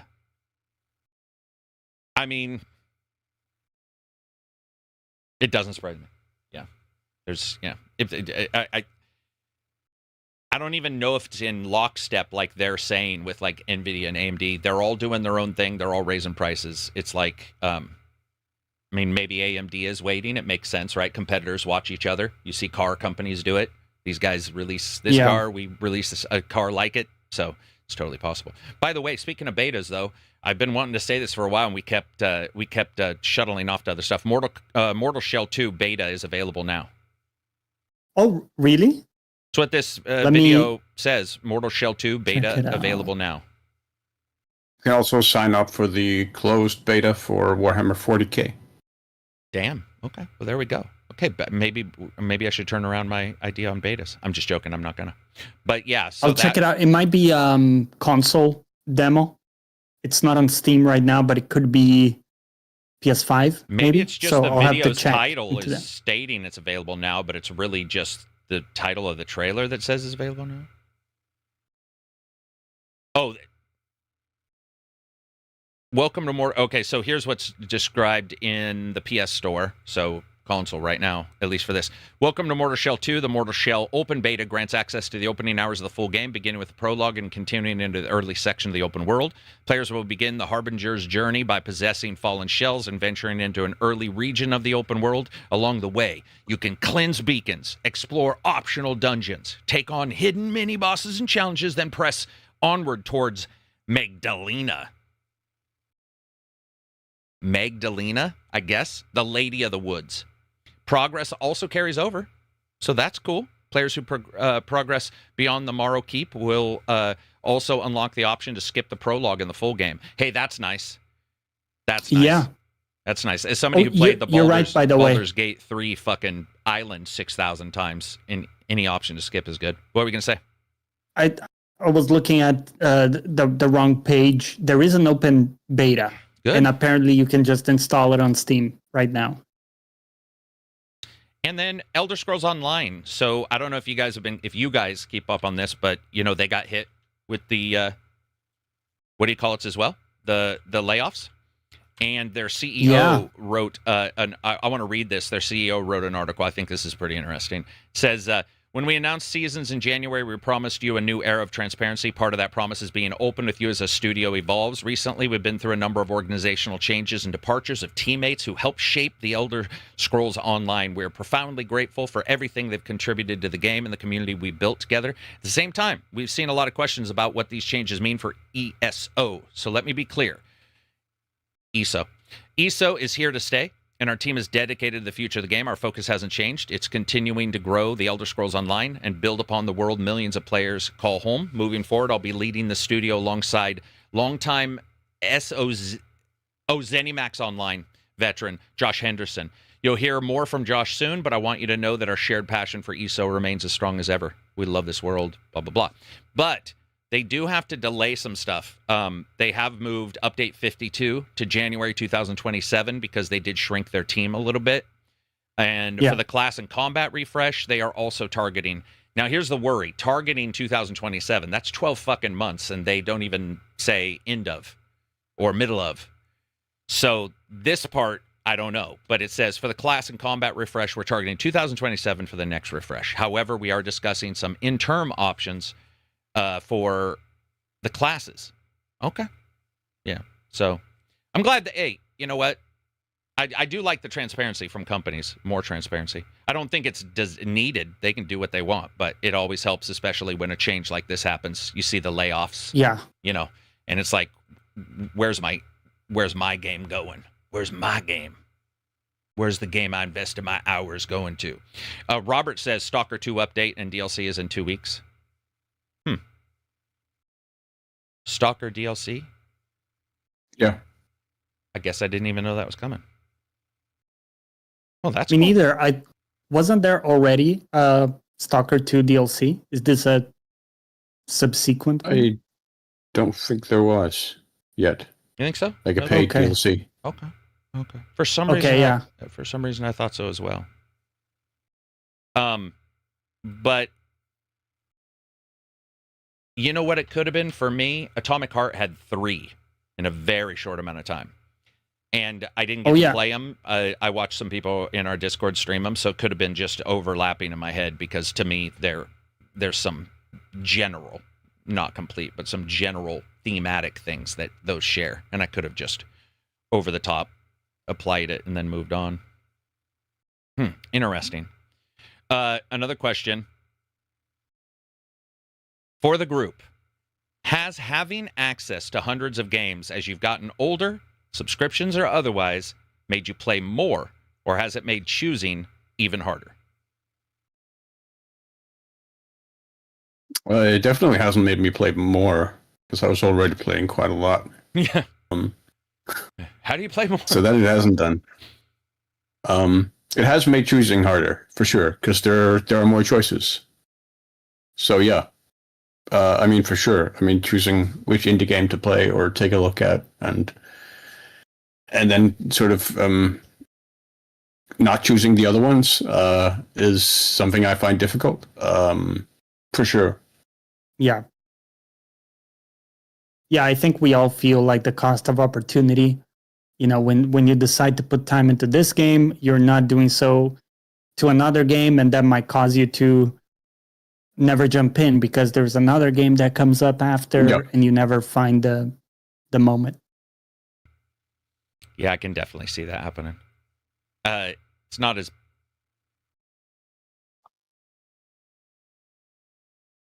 I know what I like. I get it's hard to describe, man. I know what I like And whatever I like, if it grabs me enough to play, I'll play. So I don't have too many decision issues. But it's easy to miss a game. Yeah. So on my part, I would just say it's easy. It's less, I don't have a choice problem. I have a discovery problem. But there will be times where I will not know that some game has come out, you know? And I'll just be like, oh shit, one of you guys will tell me about a game and I'll be like, what are you talking about? Like, and not, obviously not like Control Resonant or something, but you know, the B and smaller teams or maybe just overlaps. I think also the remixes and the remasters and stuff I miss easier than anything because there's a lot of them. And yeah, I mean, we missed Star Fox, right? Yeah, we missed. Yeah, completely. Yeah, complete. Admittedly, I don't have a Switch 2, but I would have known normally. Like I would have, you know, been excited to at least check it out. And I missed that one. I missed a couple Switch ones, but I've also been on top of like third parties coming to Switch. So there has been some really exciting news there, but at the same time, yeah, it's very easy to miss those. Let's see. They say they see it on Steam. Yeah. Johnny found it. It just took him a second to refresh the Steam page, I guess. Is that what the issue was? Were you just in the wrong page? Yeah, too old, I guess. My bad, guys. Dude, 2 days, man. 2 days. Yeah. It's like on the day of your birthday, you were fine. And then the next day you woke up and you're like, man, I feel a little weird. And then today you're like, dude, I can't. You come into the show with a walker and shit. You're like, oh, dude. I'm already moved past you. Yeah. Fucking you got dentures you're taking out at night. Slipped right through your fingers. You're like, I didn't even remember that actually happening. Indio says, I think I spend more time discovering games than playing them between trailers, demos, and podcasts. Well, that's true. Yeah, that's obviously true too. Or marking something down as interesting and then 12 months later going, what was that game? What was that one? Early access also digs into it because if I wait, then hearing about it again when it goes to 1.0, unless it's like Zombioid or something big, that shit, it's probably not going to happen. I'll miss it just by the sheer way in which life works. I did get come on, my screen is just consistently refreshing with this fucking update. I was asked something along the lines of, Carrick, do you think more reviewers should cover frame pacing, stuttering, frame rate issues? I think might have been in there. Sorry, man. I'm waiting for that page to refresh. Yeah.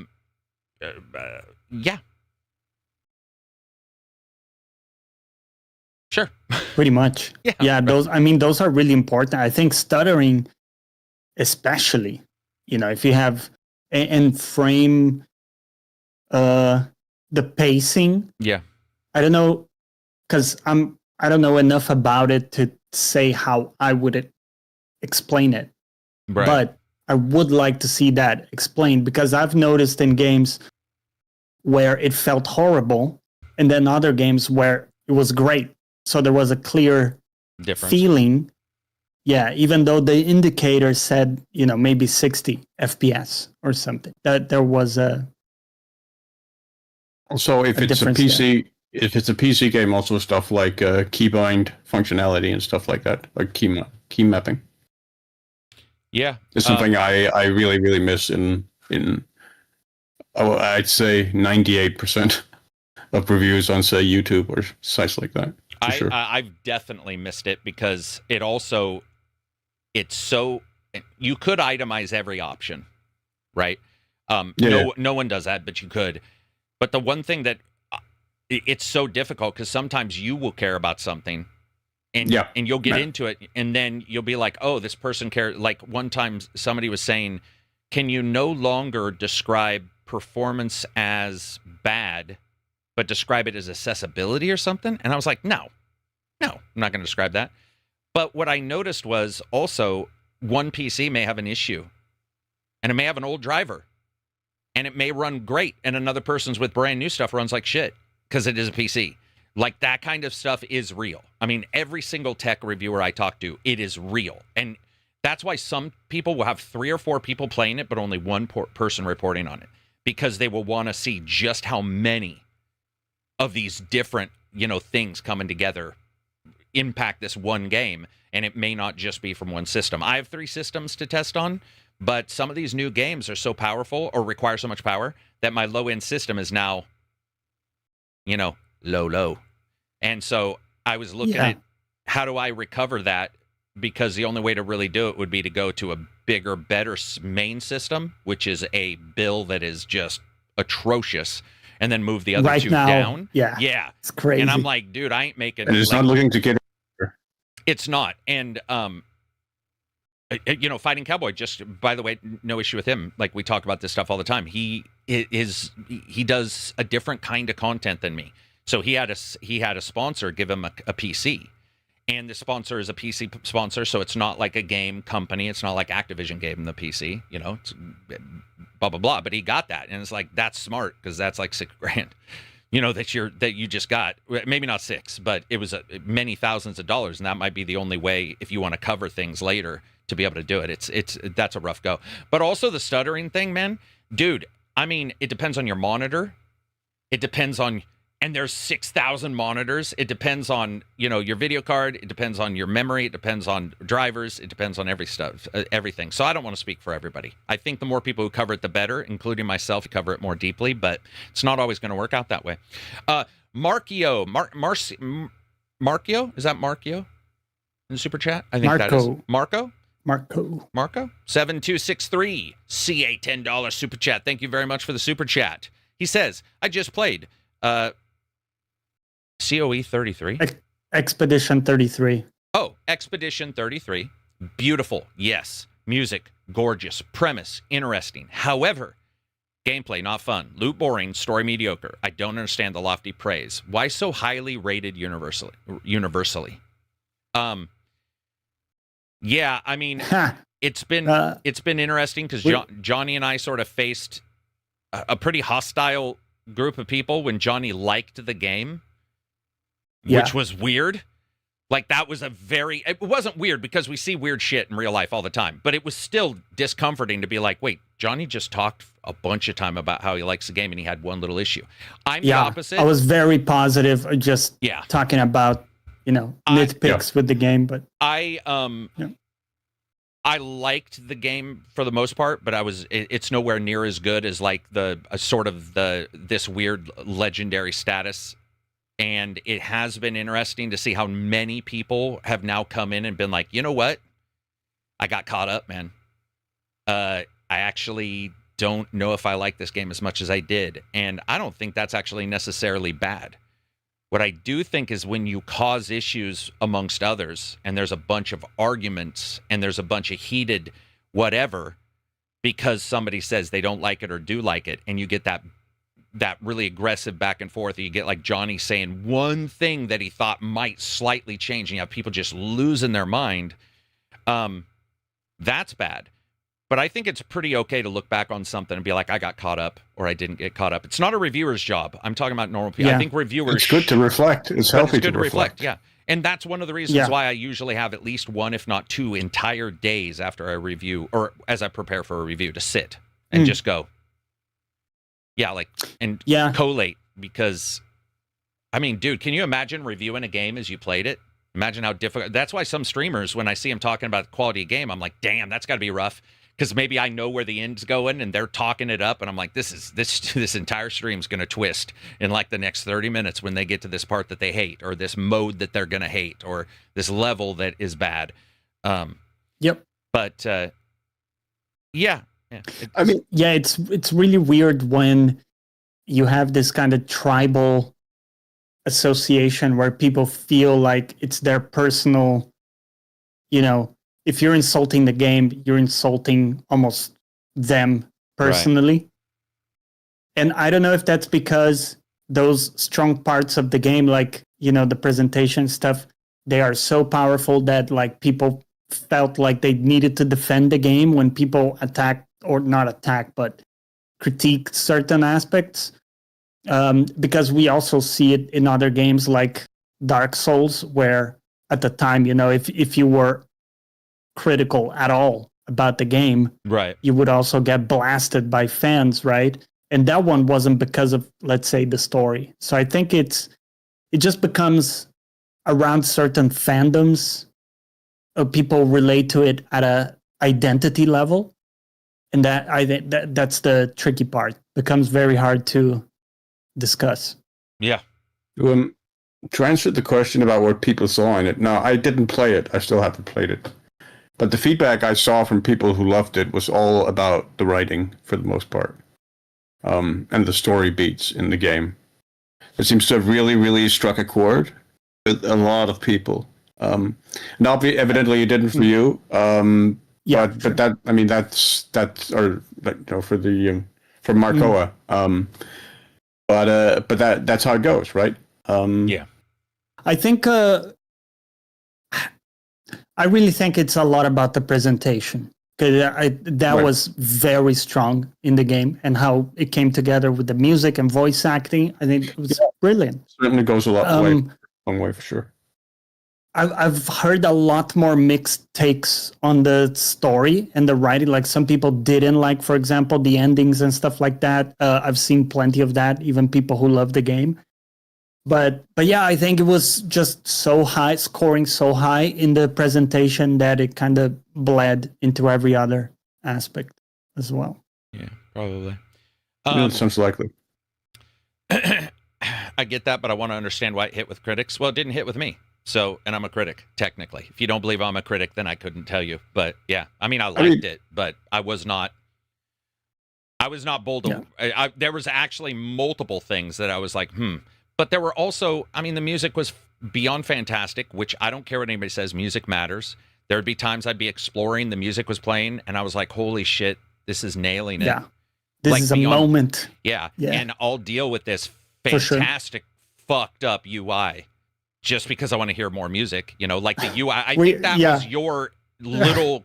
I think I was talking about UI, and I think you literally, all you said was, yeah, that could do with some work. And it was like, fucking. The UI was very rough. Yeah, with different Difficult fonts. to work It was with. just weird. It was just weird. But, you know, Yeah. that's the fever dream of that game, too. What were we going to say, Silver? But I think, I think Johnny answered the question in terms of it was probably largely the presentation that wowed the critics as well. Yeah, I think so. The discussion about blueprints was the same. Roguelike nature isn't good. It's too hard. Puzzles are obtuse. And on the other side, it's a masterpiece. Yeah. Listen, Yeah. straight up. Presentation is a lot of the appeal of God of War as well. Like the two recent God of War games, for sure. Yeah. On the topic of, oh my God, terrible. Oh my God, the best thing ever. I can tell you, as somebody who does not rate that way, the middle ground is quite dangerous. It is where tortoises get hit.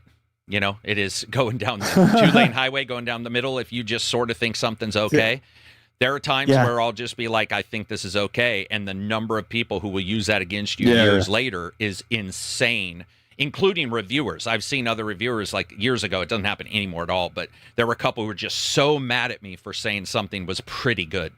They were just, it was so difficult for them to understand that something hadn't like exploded or gone bad. I think we all see that that's possible, but I also think that sometimes games are a salve for some people, just like movies are.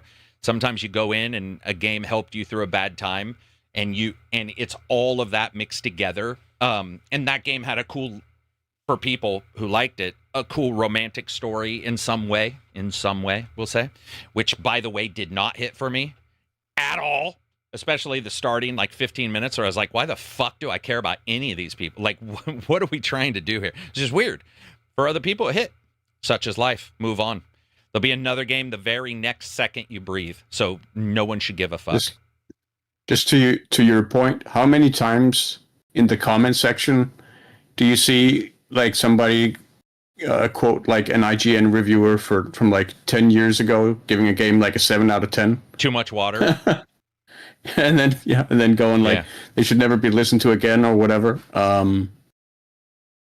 It's bizarre. I lost some patrons about 6 months ago. I posted a walk in the walk. I wasn't even thinking, we were talking about the game, so I was like, I'm gonna post this walk in the walk, and I think it was 3. It wasn't a ton, but I got DMs where they were like, I can't believe that you did a walk in the walk on a game you didn't love. You rated that game a wait for a sale, but you wasted time doing a walk in the walk. And I'm like, bro, you'd have no clue what you like. If that's what you think like the ability to like talk about things in any kind of earnestness, as well as a little bit of elastic ability to walk around things you like, things you don't like, is pretty mature. And I think maturity is probably the one thing missing. But such as like, we have a lot of mature people too. The thing is, just don't do what I do, man. Yeah, we're very mature. I did try to measure my dick with plank levels. But anyway, but I was going to say, I think the best thing that works is just realize it's just a game review, or it's just a game. Like, it really doesn't. It's just, I mean, after a while, it's not that important. You know, it's like it is in the sense that you like it and your importance isn't removed by somebody else not liking it. Because if you think that, then everything in your life right now, starting now, going all the way back to the very day you were born, no longer matters, because somebody has always disliked something you loved. If that's the way you believe, it's over for you. So, I'm so tired of most gaming discourse being driven by ulterior motives, ideology, brands, platforms. Hey, by the way, speaking of that, man, you can jump into our Discord. Speaking of ideology, we have the cult of ACG. It's in there. Now, the cool thing about this cult, you join the cult, you just join by the patron, or you can become a YouTube member. Both offer you the ability to jump into the Discord. We only require a prayer session. I think we dropped the prayer sessions down to like 3 a day where you pray to me. So you don't have to pray to me very often. And then there's a blood sacrifice every Sunday. Yeah, the blood sacrifice is in there, but you can join the cult. You can jump in. It's, you know, I can't promise you anything other than, you know, I'll take your money. So there's the link right there. You can click on that. You can join the cult. All Great. Right. Moving Great on. Did I sell that well? Yeah. Did I sell that well? All right. I think we got him. That person is in right now. Star Wars is coming to D&D. That's very cool. Magic the Gathering is also exploding. A lot of game stuff that isn't games, like video games in particular, and then the vice versa. Like, what's the game you like, Silver? It's got the S, Scythe, right? Scythe. You like that game, right? I think one of the, I think they're making a version of one of the, like, make a base at your house and have it, or make a base on your planet. It does a bunch of shit and build stuff, Factorio style. But I think it starts with an S, this one that's becoming a board game, if I remember right.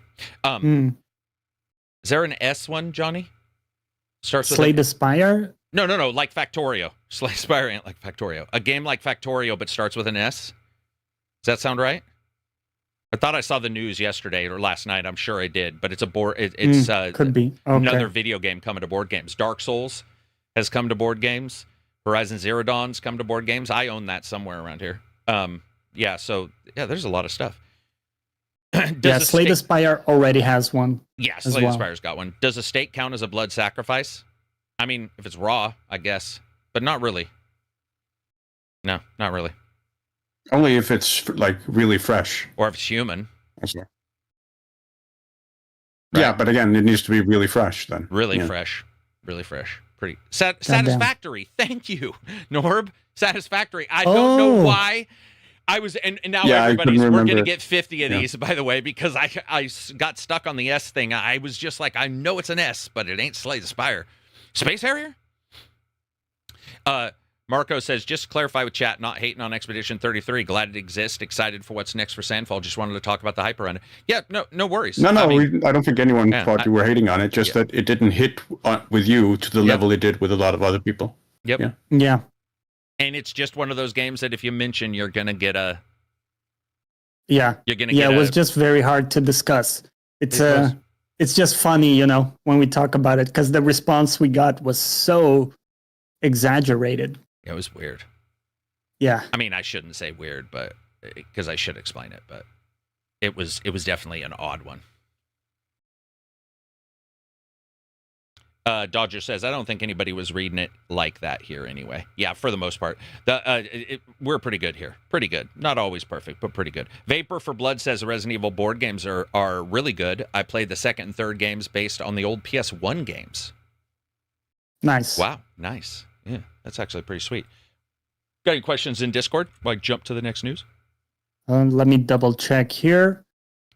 This one from Phil Strider. Hey gang, curious what you have in mind for game or games that you considered a buried treasure, something that maybe you believe didn't get the appreciation it deserved at launch or was overlooked during a busy release schedule. Mine off the top of my head are the Saboteur from PS3 and DBZ, The Legacy of Goku on GBA. He said he loved the setting and color, the first one. Yeah. And the second one, he loved the RPG, DBZ. What were you going to Sorry, say? go Silver? on, Silver. I just Saboteur was more than PS3. It was Xbox 360 and PC as well. Yeah. Yep. Back in the day. What do I see? Oh, yeah, he for said- a Solid game. treasure. Color changing when restoring districts from Yeah. Nazi control In Saboteur. and seeing people come back, and the visual representation of hope returning. That is cool. Can I point is cool. something out though? And feel free to. Also, the exaggerated Irish accent of the protagonist. That's the main thing. Can I point one thing out though that I do feel that Saboteur is a little bit like some of the other games we just talked about, where it had one thing that was slightly unique and the rest was pretty bog standard, and that one unique thing was more than enough, which is the color, bleed, and change. Right. Because even I remember playing it and going, ooh, there was a driving mission that sucked. There was a lot of like repetitiveness to it that I didn't love, but Right. boy, do I remember the color bleed changeover, and that is an indicator of how much one thing in your game, Yeah. one cool music, whatever, that was a big deal to people, man. I mean, everybody I know. There was also a lot of nudity in the European version. Well, hey, there you go. Okay, so two things: titties and Yes, and tinting of color. lots and lots of them. Titties and tinting. Because you were headquartered, or your hideout was like the back of a cabaret club in Paris, from what I remember. That's just making me realize the entire place probably smells like a wet mop. Oregon Fresh says, became a member of ACG on YouTube, but I haven't got Discord. Did it like Monday. Check into YouTube. That's YouTube. We just had 3 people today come in from YouTube members, so need to make sure you have the right account set up. Speaking of that, Yeah. I have 5 accounts on YouTube, not for any other reason than just years of losing a sign-in, I guess. I joined like 3 different places one time. I was like, what the fuck, man? I'm not seeing any of this data. Oh, man, now I got to sign into that old-ass Gmail. But yeah. I would say the membership thing on YouTube has worked pretty much every single time. But I can't really change anything on that. I think for the most part, they have their FAQs. I think it was Black Ninja who had issues with it. And once he checked the FAQ, there was a step he had missed. Oh, shoot, that's my dog. I was like, what am I hearing? Is there any questions? Can you read one? I got to let this dog in. He's freaking out. Yeah, I can. Hey, buddy. But let's talk about buried treasure. Silver, what do you got? Buried treasure game. I mean, I have quite a lot, to be honest. What do you got for me? But I mean, I've also talked about so many of them before. So let me like mentally go down the you name one, and I'll go down the list mentally. Just try and Okay. figure out which one I haven't mentioned before. Yeah. Let's find a good one to mention. Yeah, because buried also kind of means that I guess people don't Underappreciated. know. Yeah. People don't know that much about, so that can be a tough one. There was a really cool indie game called Far Lone Sails that I absolutely loved. You had this weird sail vehicle that you had to operate, and it just had a super cool aesthetic. And it was a short experience, but really, really memorable. And I think there was a second part to that game, but I haven't played the second one yet. But yeah, that first one was really good. There's an indie game called Welcome to Elk, which is actually a Danish one. I think I talked about it back when it released way back. But it's basically a kind of adventure point-and-click narrative game, but the characters in it are inspired by real people, and they're sort of interspersed with real-life interviews with the people who inspire the characters, telling their life stories, which makes for a pretty different and compelling game in that way. Man, I have a bunch. Like Village, sorry, not Village, The Valley, which is a running simulator instead of a walking simulator. I talked about it a couple of days ago. Absolutely love that game. Total Overdose. Jim just stated. I think that game is awesome. I think that this one has probably been, I was going to say The Vanishing of Ethan Carter. That one did okay, and it was talked about a bit, but it just got slept on compared to your Telltale games. So I wanted to mention for sure. it. I'll mention the Kingsbird. Yeah, I've mentioned it before, but I do want them to get, even if, I don't even know if they're on sale anymore on Steam. That game was awesome. Abzu, I thought was going to explode because it was like Journey, but underwater. And that game was one of the most beautiful games ever. Austin Wintory did the music to it. Yeah, that's true. And I was hoping, I don't know the sales. It just doesn't feel like when we start talking about these, it gets mentioned as much. That game was one of the few games ever that changed my attitude during the day, like raised or lowered my attitude. Also, in the vein of Abzu, Beyond Blue, as sort of an educational marine biology game. Is that the Switch one where you go scuba diving one, or is that a different one? That's Blue Ocean. I don't think it's Switch specifically. Okay. It's for multiple. But you go scuba diving with sperm. You go diving with sperm whales and stuff. It educates you on marine biology and stuff like that. Spear Dusk says, does Gladius, the gladiatorial game, count? Yes, it does. And Gladius is one of the best turn-based games that's ever been made. And I'll fight somebody who says otherwise. It's yeah. The game is one of the best games I've ever played. One of the most enjoyable games. It was just awesome. There was also a game on the Xbox original, I believe. Maybe it was a 360 called Viking. It was Vikings. Oh, I'll have to look, and then I'll post it in the chat. But there was a couple of the gladiatorial Viking Rome ones. Rise of Rome, even, if you can get it. Rise, Son of Rome, isn't it? Rise, Son of Rome, yeah. And now, I'm not saying it's the greatest game in the world. I'm just saying a lot of people slept on it because they thought it was like the Kinect expansion, and in ways it sort of was, but it's also fantastic. And I sort of liked Marius' story. Abzu is the most relaxing game I think I ever played. Demio, Dungeons and Dragons, Battle Marked. Yeah, that game, man, there's a lot of people who love that game. Gladius was incredible. I miss playing that. Yeah, Gladius.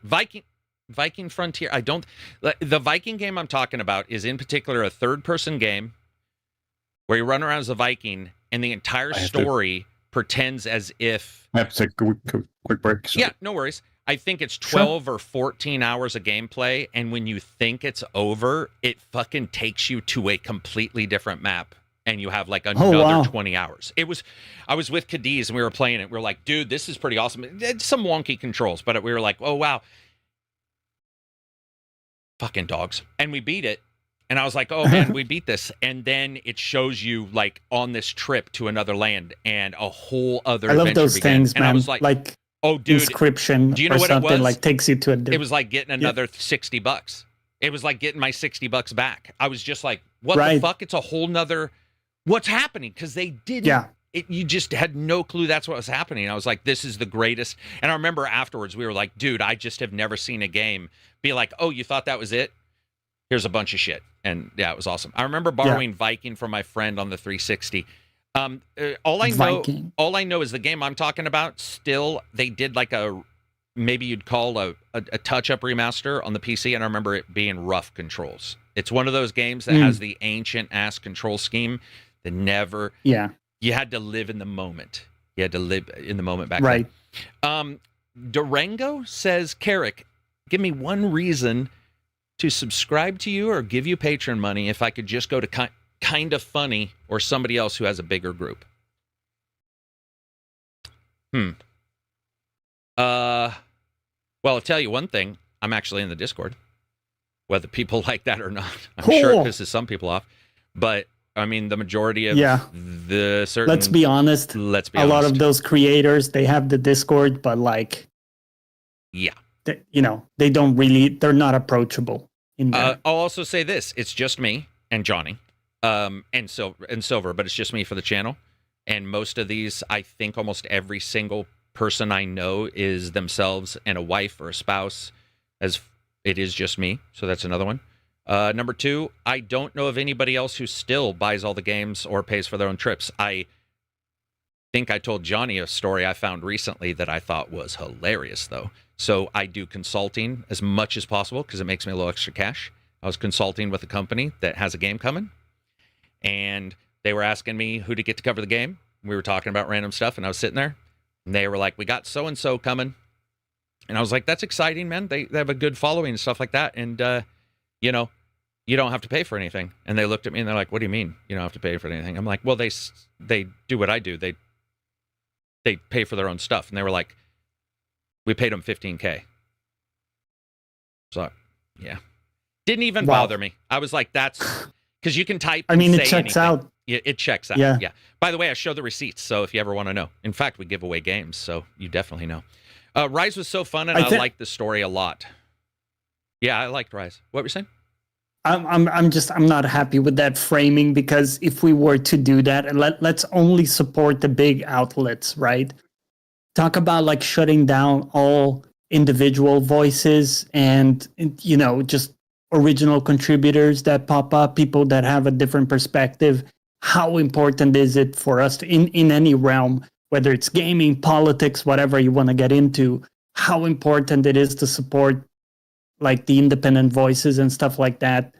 And the fact is that those people are the ones that need it most, because they don't have a whole operation around them to, you know, to be immune to changing algorithms and things like that. So, I mean, dude, it's also why liberal grants are like so important.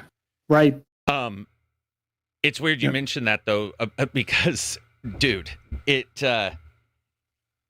you were to like close all that, it's weird because gaming in particular will say like, we don't want to close those off. We want them, but I'm only going to support this massive like patron over here with 55 people. And it's like, it's one of the reasons why when I started the channel, I made sure all of my donations, my patron, because I think I have 10 people I support on Patreon, and I have since day one. Or not since day one, but since day one I've shown them. And I've even had people say that. They're like, why do you show them? And I'm like, because, dude, I like that person.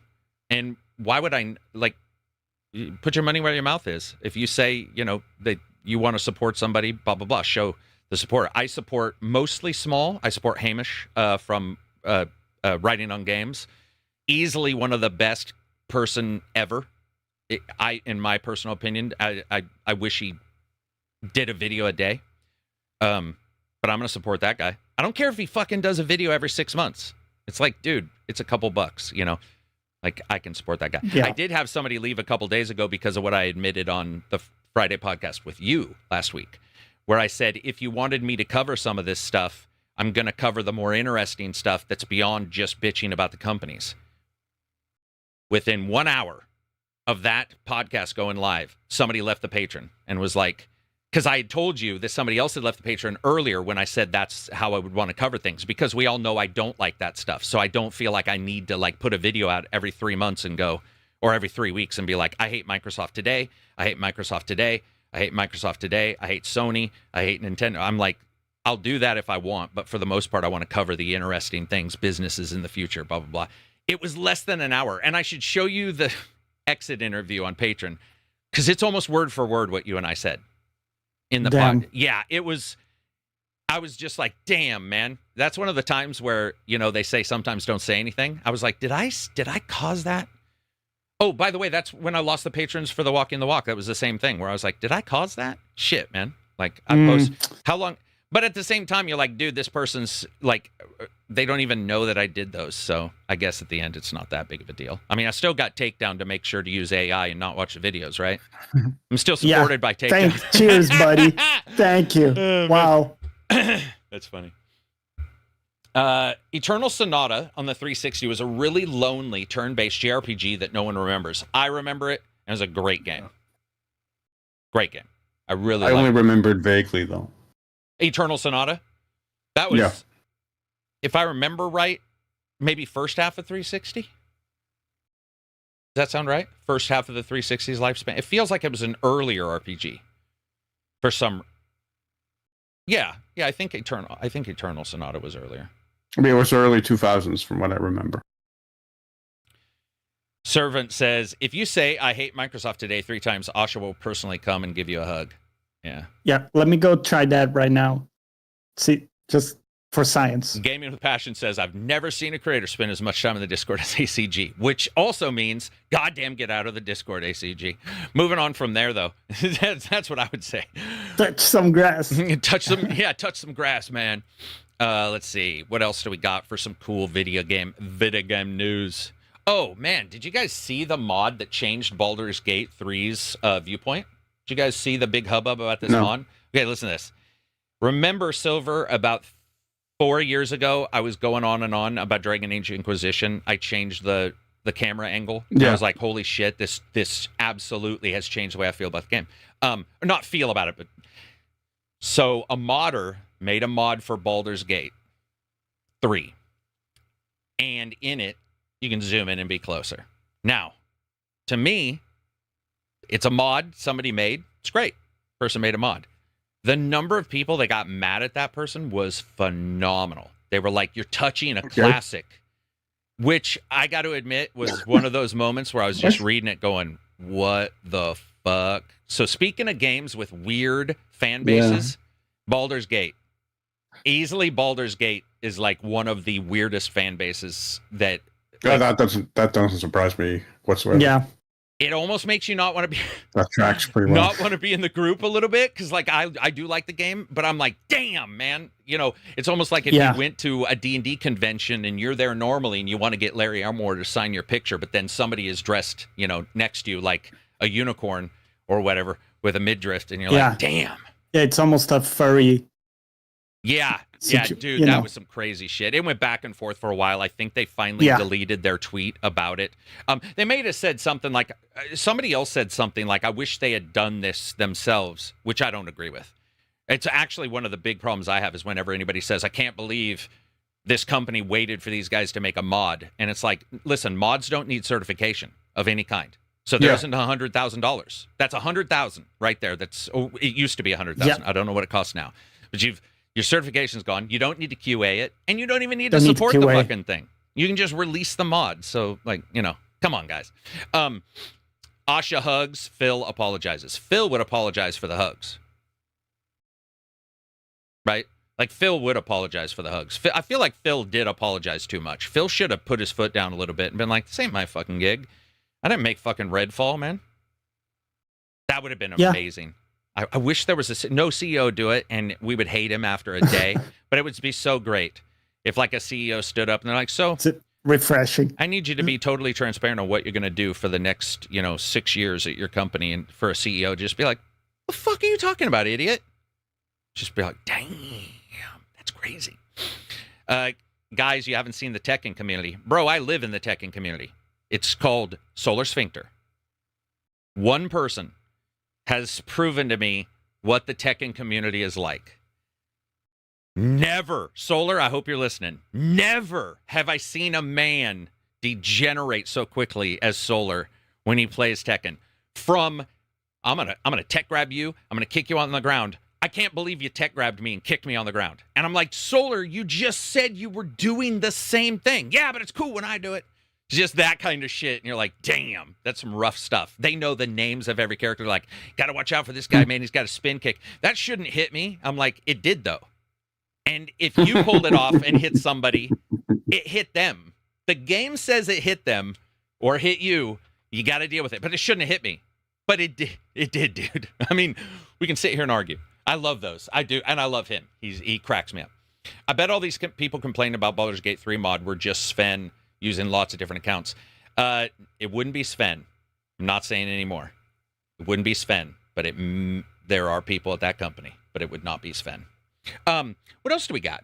We got anything cool going on for games that we got Creative Assembly did a pretty cool showcase for Warhammer 40K.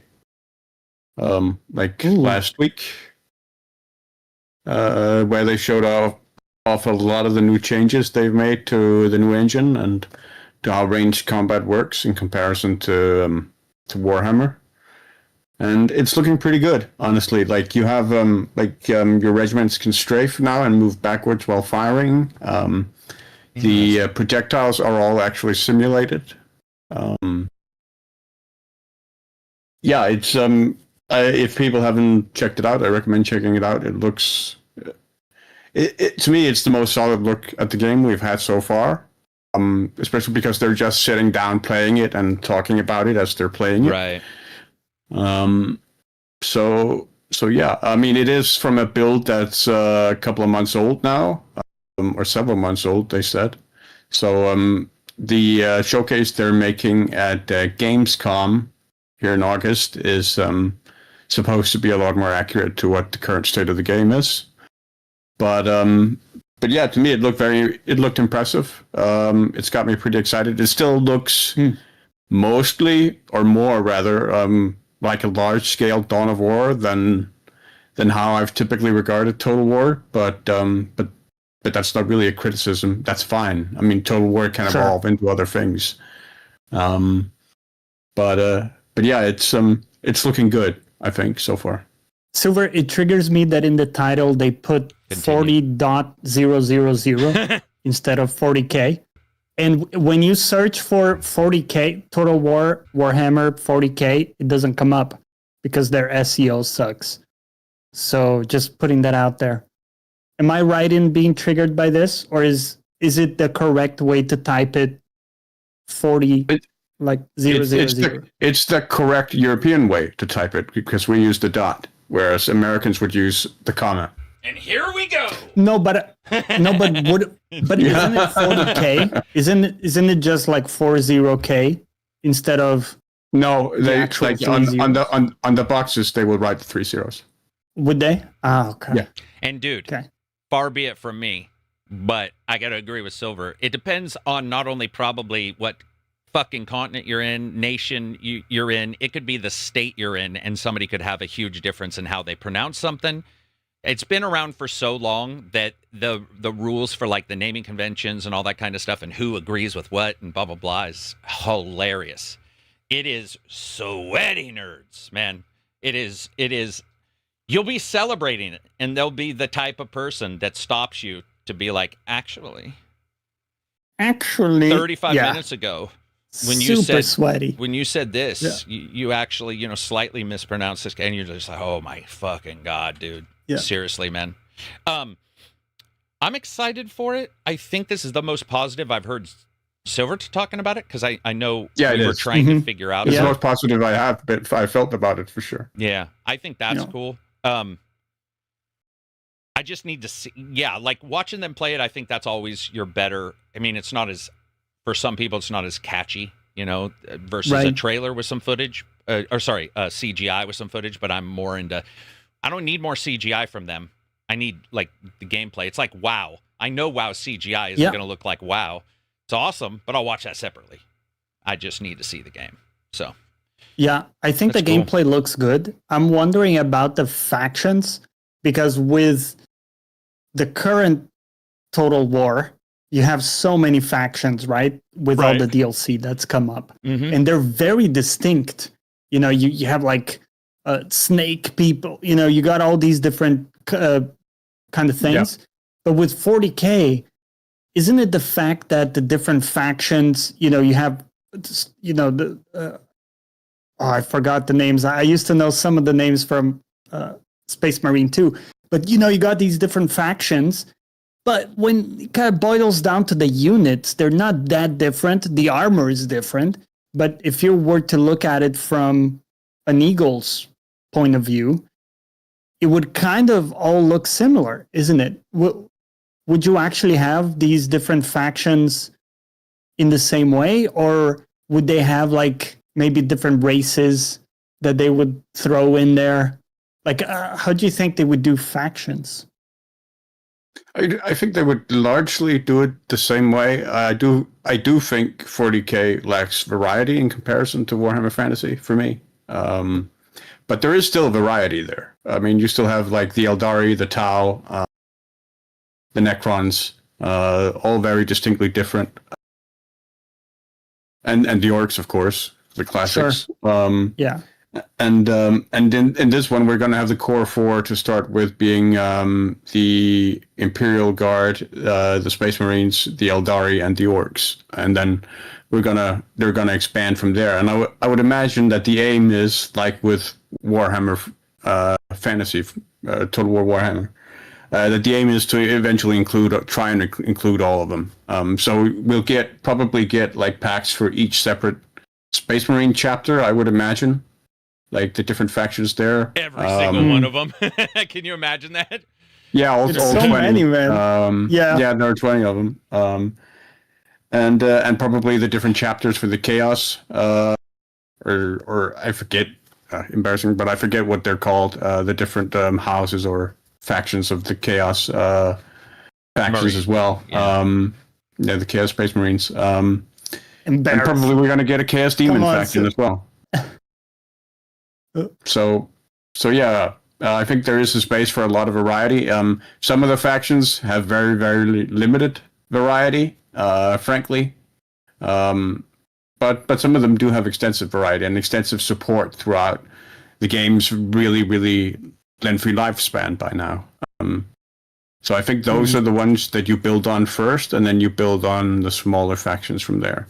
But we have seen with Warhammer Fantasy how they have taken some smaller factions that weren't really given a whole lot of content in the tabletop, and they've really fleshed them out for the Total War game. So I would imagine that we're going to see something similar with the 40K game, where we're going to get a lot of these smaller factions get more fleshed out, and they'll get a lot more lore.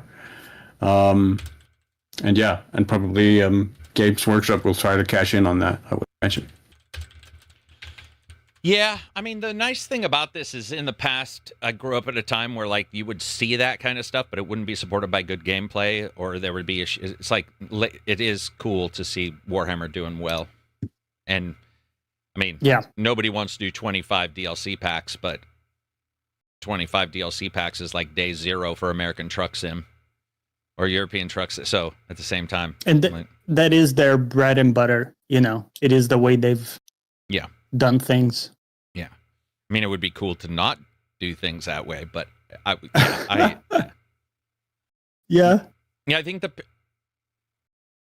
won't bring that up.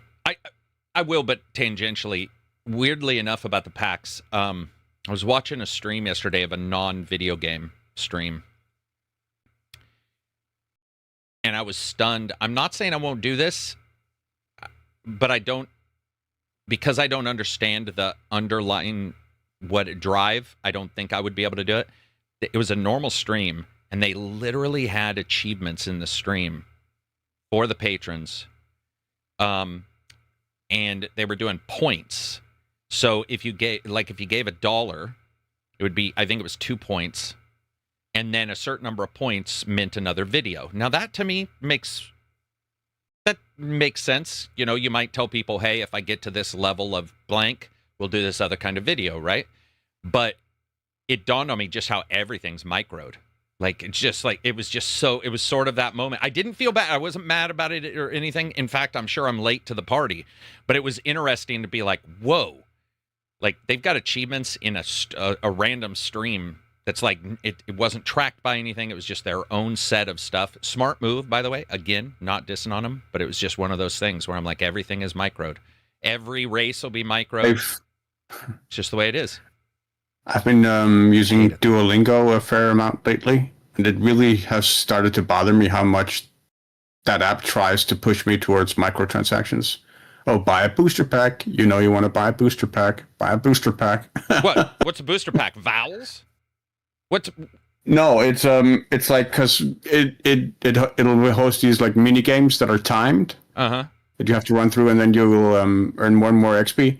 But eventually, the time becomes so constricted that you can't actually do it without buying a time booster. Jesus Christ! Wow, that sucks, dude. But those are purely optional. You don't actually have to play those. But it does come up with like, oh, do you want to play these for like more XP? And XP doesn't frankly mean very much. Yeah, it doesn't mean very much. That's But, what I was coming. That's sort of what I was saying in this. Is there was no skins involved or anything. It was a tangential in the future, maybe kind of stuff. But I didn't dislike the idea. Actually, I was actually thinking about it, going, something like that could actually work. Especially, if you're trying to fund a channel or whatever. It's like, okay, that's sound. But it's not the same as a skin. I do wish this game, I don't know. We'll see how many races are in it when it comes out. Do we know? Do we know the base race 4, count? Yeah. The 4 were Imperial Guard, Space Marines, Eldar, and Orcs. Okay, that's low. I know. I'm not saying it's not been done before. That's I thought he was gonna say I don't know what I thought. Maybe 8, maybe 10. And that's why when we were talking about smaller, I was like, well, that makes sense because if you're releasing 8 or 10 right away, Warhammer in particular doesn't have diversity in some places. God damn, 4. That's what I was thinking. It is, I compared, guess. That's what Total War Warhammer launched with back in the day. Yeah, that's what I said. It's just the way it is, but that's why I was saying I wish it wasn't that way. I guess I came to it so much later. There's a bunch of shit already was backed in. There was so much. Yeah. Well, the Cult of Carrick will be DLC for Warhammer launched with dwarfs, vampire counts, orcs, and Empire. Damn. Okay. Fair enough. 4 is just such. It's such a small number. It does seem like that on the surface, but then you look at how much time is in each campaign, and the variety there. But I'm not talking about that. I'm talking about 4 races, because if there's 4 races and I don't like the design of 2 of them, I'm stuck with 2 races to choose from. Right. That's what I meant. Yeah. Not because I'm sure it's going to be I get deep. It's just that's starting to me, and we've seen it with RPGs sometimes, where an RPG is like you can be an elf, a human, or a dwarf, let's say. And I'm like, guys, come on, man.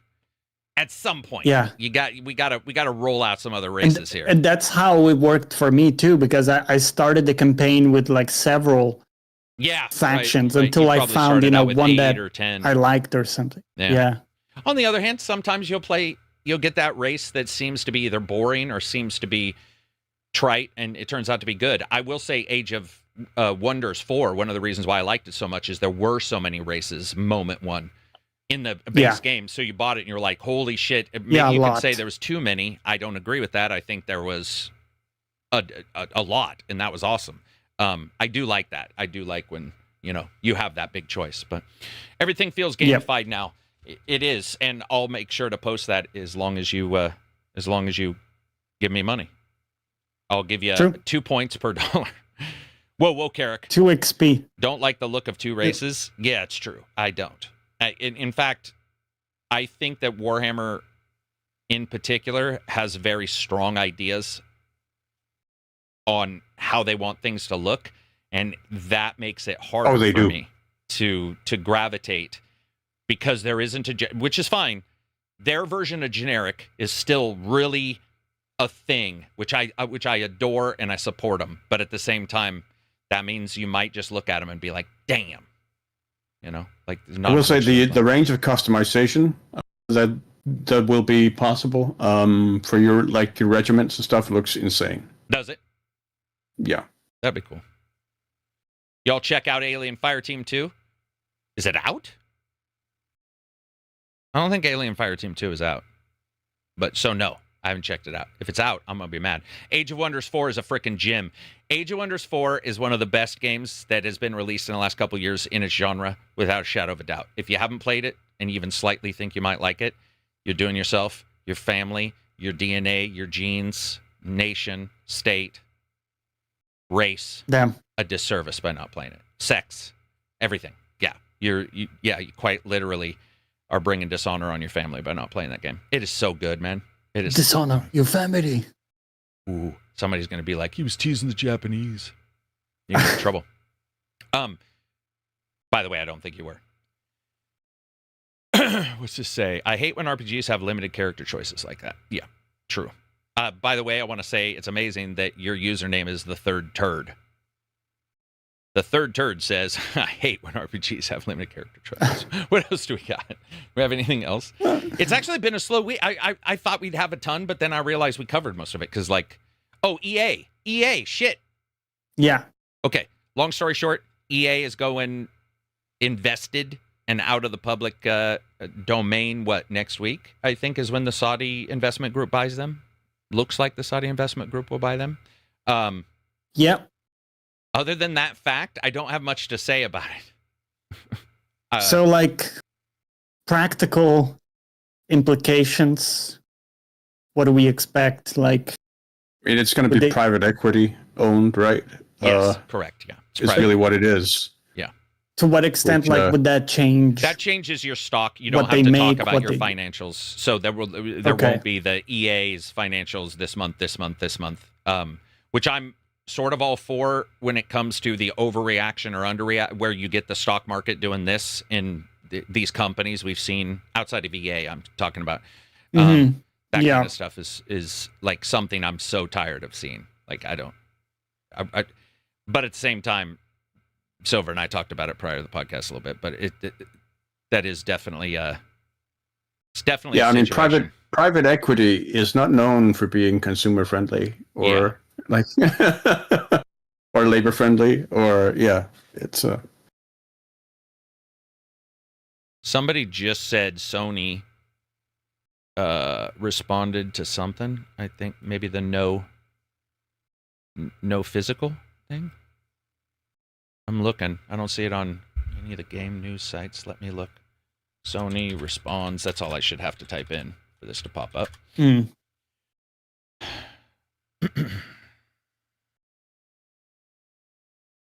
don't see anything new. I see the one that was like this morning where they said they're not changing anything, but nobody thought they were going to. I mean, literally no. Okay, you can think they were not going to, or you can think they were going to, but that's you, not them, and not business. Like, there was no chance. I don't know. It would be interesting if they did, though, to see what would happen with the discussion around it, because the same discussion happened around Microsoft when they did the Xbox One. They announced some stuff, they reversed it, and nobody trusted them again. You know, in that particular situation, at least, in that particular subject, how long we hold on to the wrongs, even if it's a different CEO, different board, different whatever. It's like your name, it's got the same 4 letters. I fucking hate you forever. Yeah, apparently the CFO said at this point in time, we are not seeing any impact on our business as of now. A large part is already digitized. Yeah. And therefore, as a result of discontinuation of discs, we don't see that there will be any negative impact on our business. Yep. I also doubt there will be substantial impact. Like, it'll be negligible. Yep. I mean, I would be very surprised otherwise.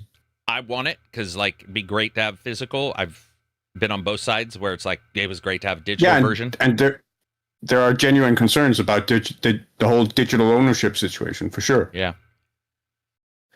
Yep. Do you think those outages that happened with like Xbox and PS5, like where people couldn't access some of their digital games, like, can that stuff have an impact? Obviously, you got outcry in the moment, right, from people saying, oh, we don't own our games anymore. But do you think that kind of stuff can have an impact? Sure. Where it can have an impact on trustworthiness towards a company, but I think we've seen multiple times that doesn't affect overall what people buy or what they decide. The timing on some of these disconnects is sometimes I think it's shady as hell, guys. They were so close, man. There's times where I'm like, whoa, that reads a little bit like a purchased DDoS kind of thing. Like some of these that have happened in the past, I've been like, that's odd. Especially because I'm always on hacker groups and reading, like, that you can buy these very easily. Like you can, but I don't know if there's even enough. It would have to be like a fan who had a ton of money versus, because a bunch of fans getting together doesn't do much with money usually. They do say, like, lack of money, but all paying in, not so much. So I don't see that, but I just found them funny, like, or timing wise. I was like, that's interesting. Those just happen to be perfectly timed with, but it's probably just because we noticed them because of the discussion going on around them. You know how it is. You buy a car. Question is it a pattern or is it coincidence or is it You buy a bug and now you're seeing it all the time on the street and you're like, dude, what the fuck? It's like the Matrix. What just happened? You're like, nothing happened. You just finally paid attention. Now pay more attention to your wife, jackass. Nate says, any thoughts on SteamOS being released? This is the first podcast I watched. So, dude, you don't have to apologize for this being the first and only podcast you ever watch in history, in the future, forever. Welcome. SteamOS being released, that's cool. No, I think I like that kind of, I mean, I don't even like it, and I like that kind of stuff. The more, if you want, handhelds need as much power as you can get. I think handhelds are in a dire, dude, isn't it weird, guys? After Abzy got moved, and it was just us, I was still talking up handhelds because of the price. I was like, dude, these are good. You know, you could do this, for sure. Do this. And now I don't even mention them anymore, like at all, because it just, the cost is like, you look at it and you're like, what? It just doesn't even make sense. We did talk about more broadly these Linux systems, you know, for gaming, like for PCs and small factor PCs and stuff. So if you want to go back to last week, we did talk more about that. We did. But I think for now, you know, for portable is the most compelling option. Outside of a dual boot, nothing wrong with that. If you want to have a side boot on your PC for SteamOS or Bazzite or anything like that, those are cool options. Yeah, it's good. I mean, it's awesome to have the option. And if you want to mess with that, the one thing I would point out, please don't techify one of your friends who doesn't know this shit. Bro, I've been in our Discord and spent hours helping somebody through a tech issue to find out that their friend told them that they could get 1 extra FPS if they did blank on in a motherboard setting or in RAM or whatever. If you or your friends or whatever are enjoying a game and it's playing well enough and that's your interaction, you don't need to hack the Switch OS to get whatever, you know what I mean? You don't need those 1%ers. Dude, yeah, that kind of stuff's crazy. And you're messing with something that's way expensive now. So I would tell you even more. If you want to do something, make sure you got the old restore discs on whatever system you're messing with, whether it be handheld or normal, because that can suck balls. Be like, yeah, John said I could get an extra 2 FPS in the shooter. So from 12 to 14? Why would you even mess with it? It's not even playable on that thing. Did you hear Logitech is not doing another G Cloud, which sort of hit me a little bit because for a streaming device, I think it might be the best one. It's light, super fast. Not a huge fan of the controller, the thumbs, but it used to be sort of like if you want to get into streaming your Xbox or PC to something, or PS5, or if you want to stream GeForce to a handheld, and one in at a cheap price, it was sort of the way to go. But Logitech was like, yeah, it didn't catch on, number one, as well as they wanted. And number two, they ain't no fucking way they're taking that second risk. No way in hell. They were just like, you could tell. They were like, because that risk would be double it? $650 for that device now, you know, the equivalent of that device with whatever power increases today. No way, man. No, dude. I feel like we're all going to be selling ourselves in the streets just to play a fucking video game.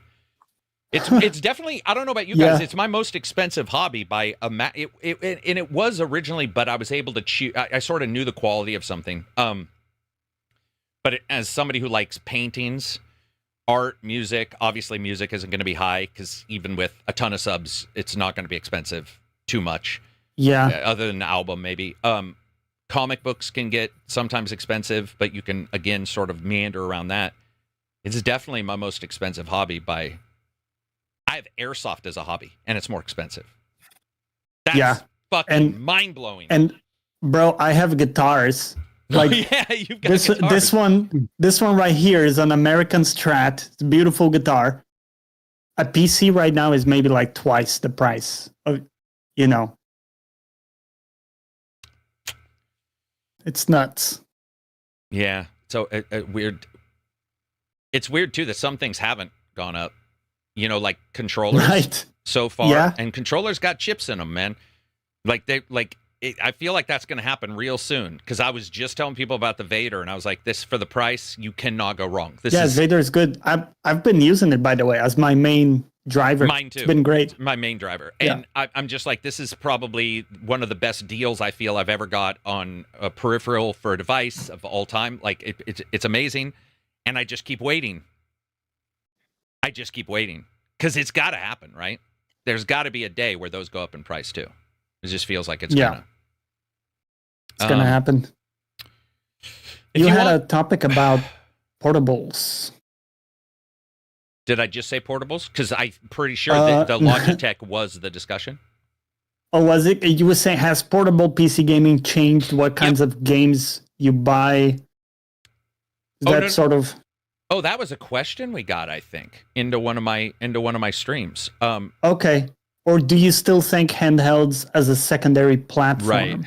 Right. Oh, yeah, you have a question there from someone else. Yeah, that was a question. It was combined with all of this. But I don't think handhelds are, other than Switch, which I think is vital. It's exclusive. It's their own thing. I don't think any of the Windows handhelds, the Android handhelds, Linux handhelds are like. I just don't think the What do we return see on with the Steam machine, for that matter? Not a handheld, obviously. the but new one. yeah, I think that thing is an overpriced, like completely out of anybody's normal range and doesn't deliver the best performance for even that range. So I think that one's a miss. But I think the Steam Deck is not a miss. See, that's the thing about Valve. They've got a lot of misses.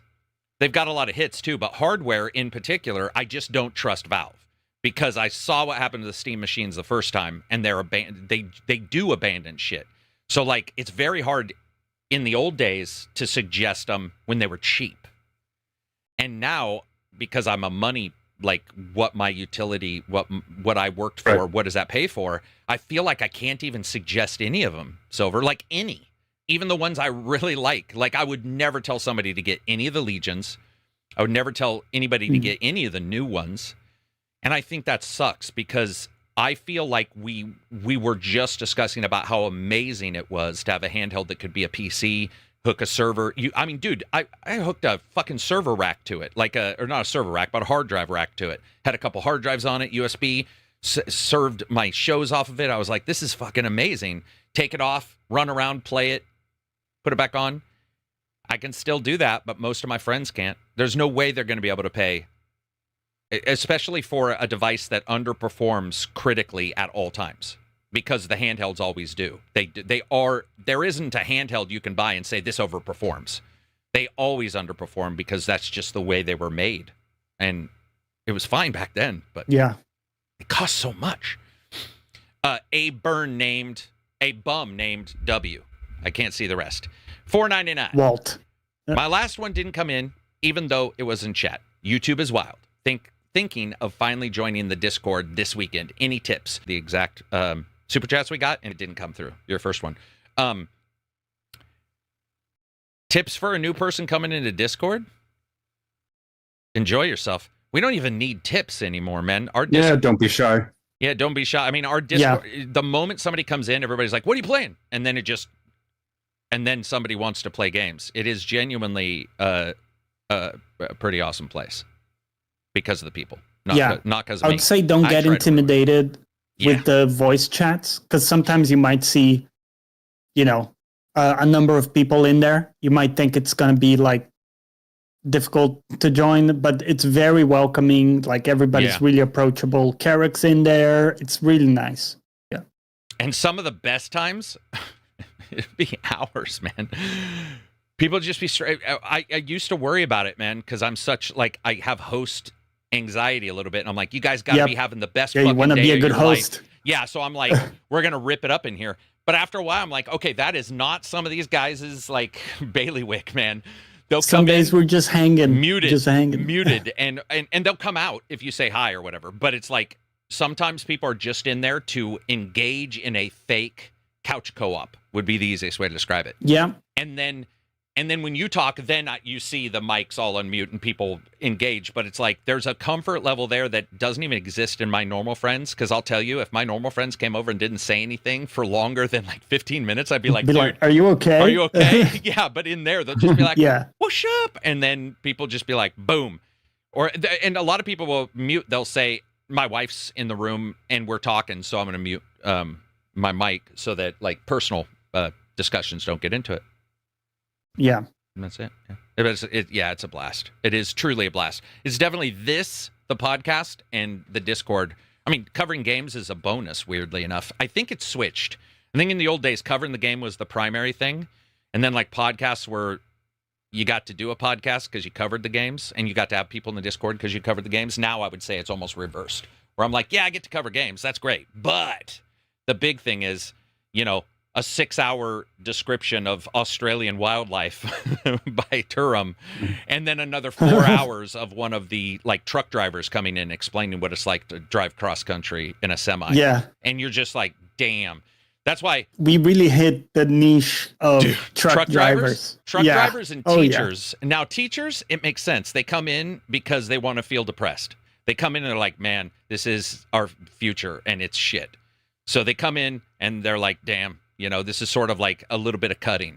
But the other people who come in, like a driver, it is crazy how many we have. We have like, I would say without exaggeration, 15 drivers of some kind, whether it be overnight. Damn. Or day long hauls. Yeah, it's weird. It's weird. I mean, I guess it makes sense. You have nothing else to listen to. You find the channel and you're like, I could either listen to the road drone, and my ass, thousands have chosen us. 15 people out of thousands have chosen the jackasses. And I want to say thank you to those 15 people. Everybody else, fuck you. Thank you.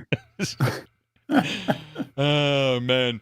If I didn't already have a Steam Deck, I wouldn't get one now at those prices. Yeah, that makes sense. What else do we have, man? I had a question here come in for Silver from Name Invalid. In previous podcast, I saw you enjoying a pipe. What type of tobacco do you prefer? Like a aromatic or more robust Virginia style? Aromatic for sure. Yes, it's more comfortable for the people around me when there are people around. Yeah, true. So also more comfortable for me, honestly, in terms of the smell.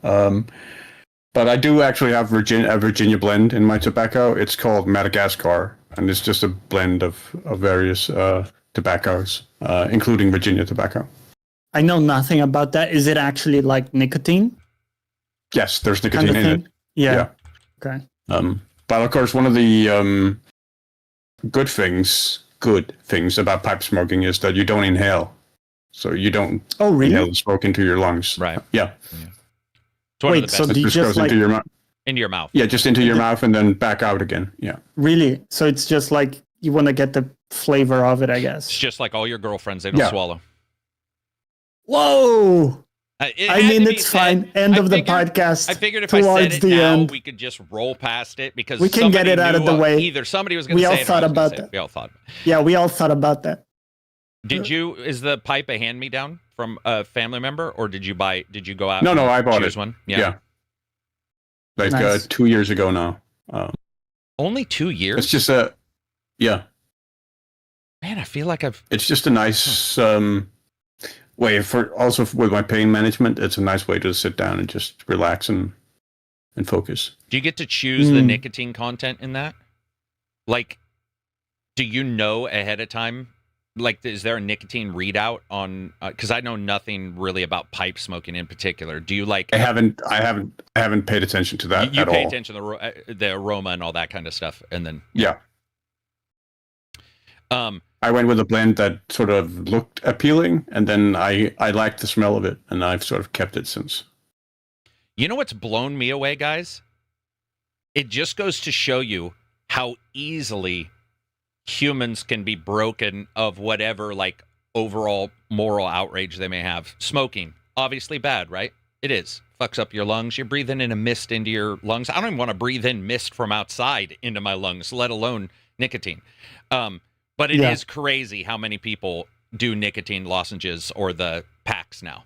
Like, it's everywhere. Right. I mean, It's become like a it's ridiculous. supplement Now, I almost. should point out, every study indicates that nicotine alone is definitely neuroprotective. We're not talking about cancer-causing shit in a cigarette that's like 200 chemicals that turns to 2,000 when you light Yeah, it. We're not talking totally about that. Yeah, and in cigarettes specifically, you also have the tar quite frequently mixed with the nicotine. But we Yeah. are also talking about a chemical that has an addiction index that is higher than almost any other drug ever. Like, coming away from nicotine is rough. Every person I know who has ever done real drugs, hard drugs, has been open every time to me that there is absolutely no connection between those and nicotine when trying to stop. Like none. They're all, no, you don't understand. They're hard. These have a huge impact on you. But quitting them, other than some horrendous like withdrawals, the real issue is that nicotine, like one of my friends, he stopped smoking for 12 years and he said his brain still, because it's related to food, related to hanging out. There are so many brain connections to that thing that he's like, dude, it is a golem on my back. It is there all the fucking time. And he said sometimes when people smoke, he will reach out to be like, can I bum a smoke, and realize he's quit for 12 years. That's how bad it is. That like it molded that memory in to where he will forget and just be like, hey, can I, what am I doing? Like, I've quit for 12 years. That's rough. Do we know how much of that is nicotine itself? Nicotine versus nicotine. Just the muscle fetish. memory. It's nicotine. Mouth. But nicotine will engage in those memories and make them literally. So anything neuroprotective like that it just links will everything link it even together. harder. Yeah. So you're talking about something that also helps people study. People use nicotine for study. It's not as high as like ephedra or Ritalin, but those are, you don't want to take Ritalin for like study. I've always been surprised because I've had friends who had not the ADHD you always hear people talking about. Like I was told I was ADHD by a person who randomly bumped into me. Fuck off. Yeah, that's talking throw about, away. Yeah, ADHD. Real friends of mine who had it, and I'm a little scatterbrained. Yeah, because I've got a tablet up and another screen. I've got ADHD. No, but they were with nicotine in particular. It's index. Got a fly in here from leaving that goddamn back door open. The index is just so high. It's so fucking addictive, and it just seems to sit forever. Which is rough, man. Wow. I feel really bad for people addicted to nicotine because if you ever do decide to stop, my brother's had mouth cancer from nicotine, like that kind of stuff it's rough. Thankfully, I don't smoke often. I only smoke like a couple of times a month. I think we would have seen it by now if you did. And mostly it's here in the summer where I can actually sit out on my balcony and just watch the sunset or whatever with a pipe. I don't really sit outside smoking a lot in the winter for obvious reasons here. And I don't, like, sometimes I will smoke inside, but I don't do it a lot because I don't want the smell sort of hanging around.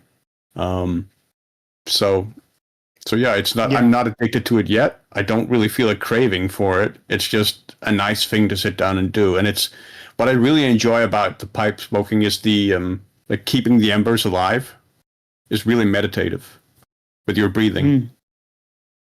Having to keep the fire alive, like when you care for like a campfire, right? When you keep it alive, or bonfire or whatever. Shit. Yeah. I love that the more he described it, the more addicted he sounded. It's like sometimes I like to just keep the I'm not embers addicted to it though. But no. And some people don't. Yeah. Well, it is pleasant, which is why I do it. It is funny because God bless them. I have a lot of I don't know why, but a lot of ex-drug users who are my friends who've done the hardest drugs you can possibly imagine.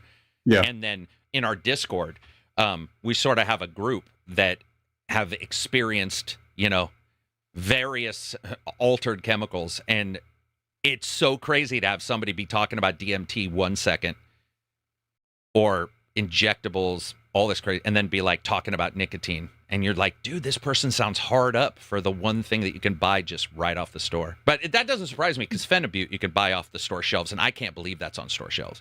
Yeah, Man, I mean, it's also a similar story with alcohol for a lot of people. Yeah, My uncle died can stopping be. drinking. I mean, he legitimately died from stopping. So, like, yeah, alcohol, especially if you drink for a long period of time. But that is one thing I was going to say America needs to do. It's a little science talk here. But I cannot believe that pro-hormones, enzymatics, all that kind of stuff, we let people put shit on shelves until they figure it out, and then they pull it, and then they put it back, and then they change it slightly, and they put it back, and we've, like, passed a couple laws here and there. But it's like, dude, Phenibut sold.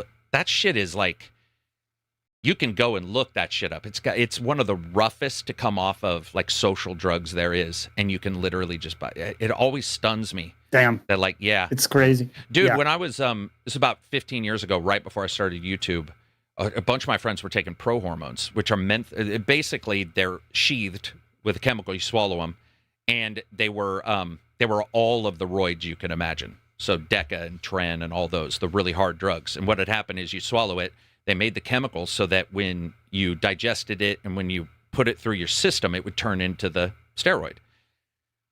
Well, that's basically just coring through your liver, because its entire way it works is by getting through your liver. It has to actually make the changes. So it's just a terrifyingly bad idea, like, no matter what. It's so bad, dude, it was so interesting to read all the paperwork in America where they would go after a company. They'd be like, dude, they're making Tren, or they're making Deca, like a version of Deca, we'd say. So they would remove it, and then the company would change one atom, man, just one. And they'd do some chemical hijinks.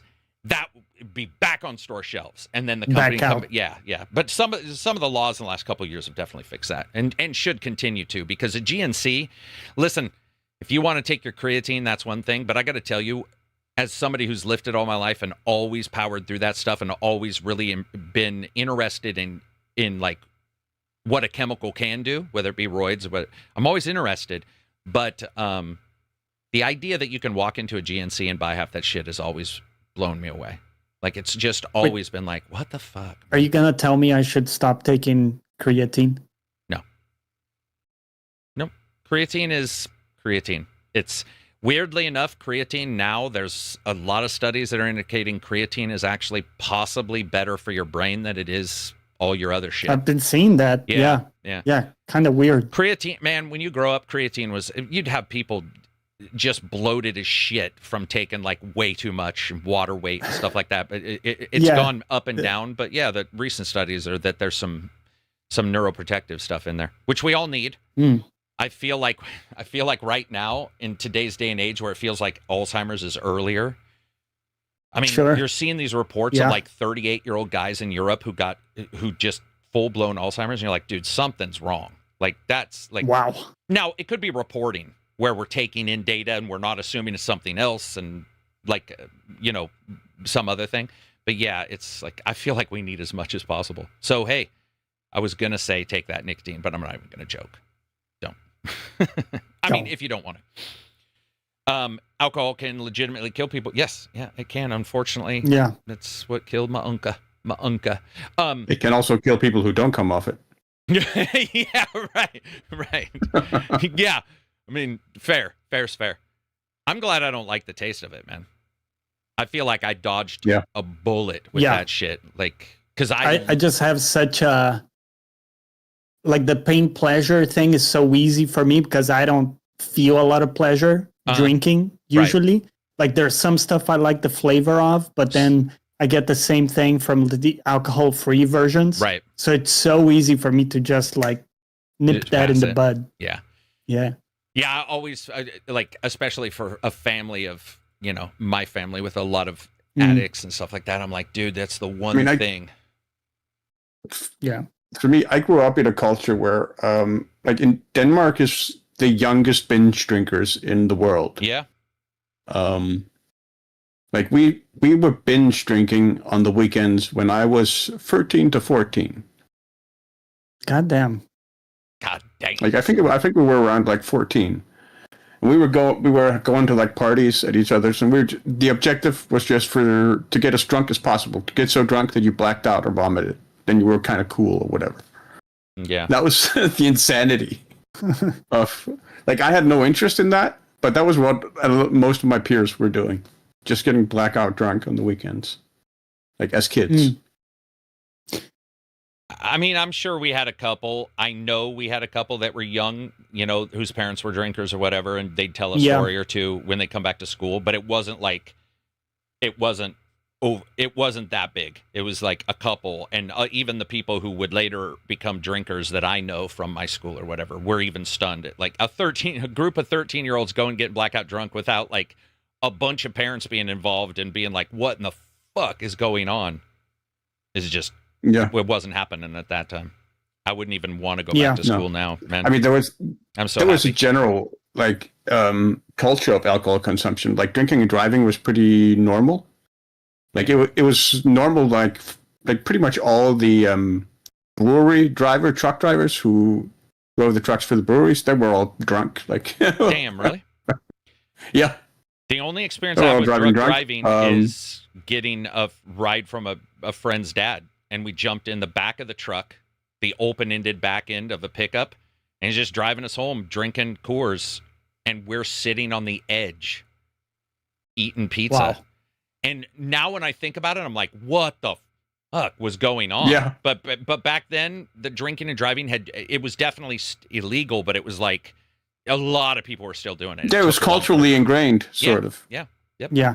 And it was because when you're going to university, it's almost a requirement for you to partake, right? Like, because if you're the one guy that's not drinking, you're the weird one, right? You're not really being the sober one, right? Yeah, you're the sober one. You like people suddenly feel a bit like an outcast. Yeah, for sure. So even though I remember myself not liking, I'll drink like some whiskey just to kind of fit in, right? And never enjoyed it. I always felt like this is poison. I'm just taking a controlled amount of poison so that I can socially fit in. It was like a calculated thing. But as soon as I got out of that environment, I stopped drinking altogether. Right. I mean, all you said is, that is all true though. I've always viewed it as poison. It is poison. It is, but for a lot of people, voluntarily putting poison. It in your system. Hey, there's worse things too. Like I'm certainly not talking. If somebody wants to do whatever they want to do, it's like whatever. Yeah, it's legal. But I didn't feel like the odd man out because I'm just joking all the time. So first of all, this fucking fly is dive bombing me like nobody's business because he got in through this fucking window. But there's two things that bother me. One, social drinkers who try to get other people to drink. It pisses me off.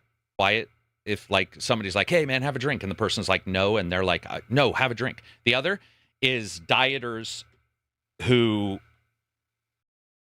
are consistently told to eat. I don't know why it bothers me so much, but I would be in groups and somebody's like, "Yeah, man, I'm fasting," or it could be a religious holiday. It could be whatever. Or I'm watching the food I eat. And that person would be encircled by a group of people that would consistently be trying to feed them and get them to... And it was... I remember there's a psychology there that is, to me, is gross. There's something gross about that kind of situation that occurs. And you see it in a lot of family groups. You see it. You just need a sandwich. The person is not skinny.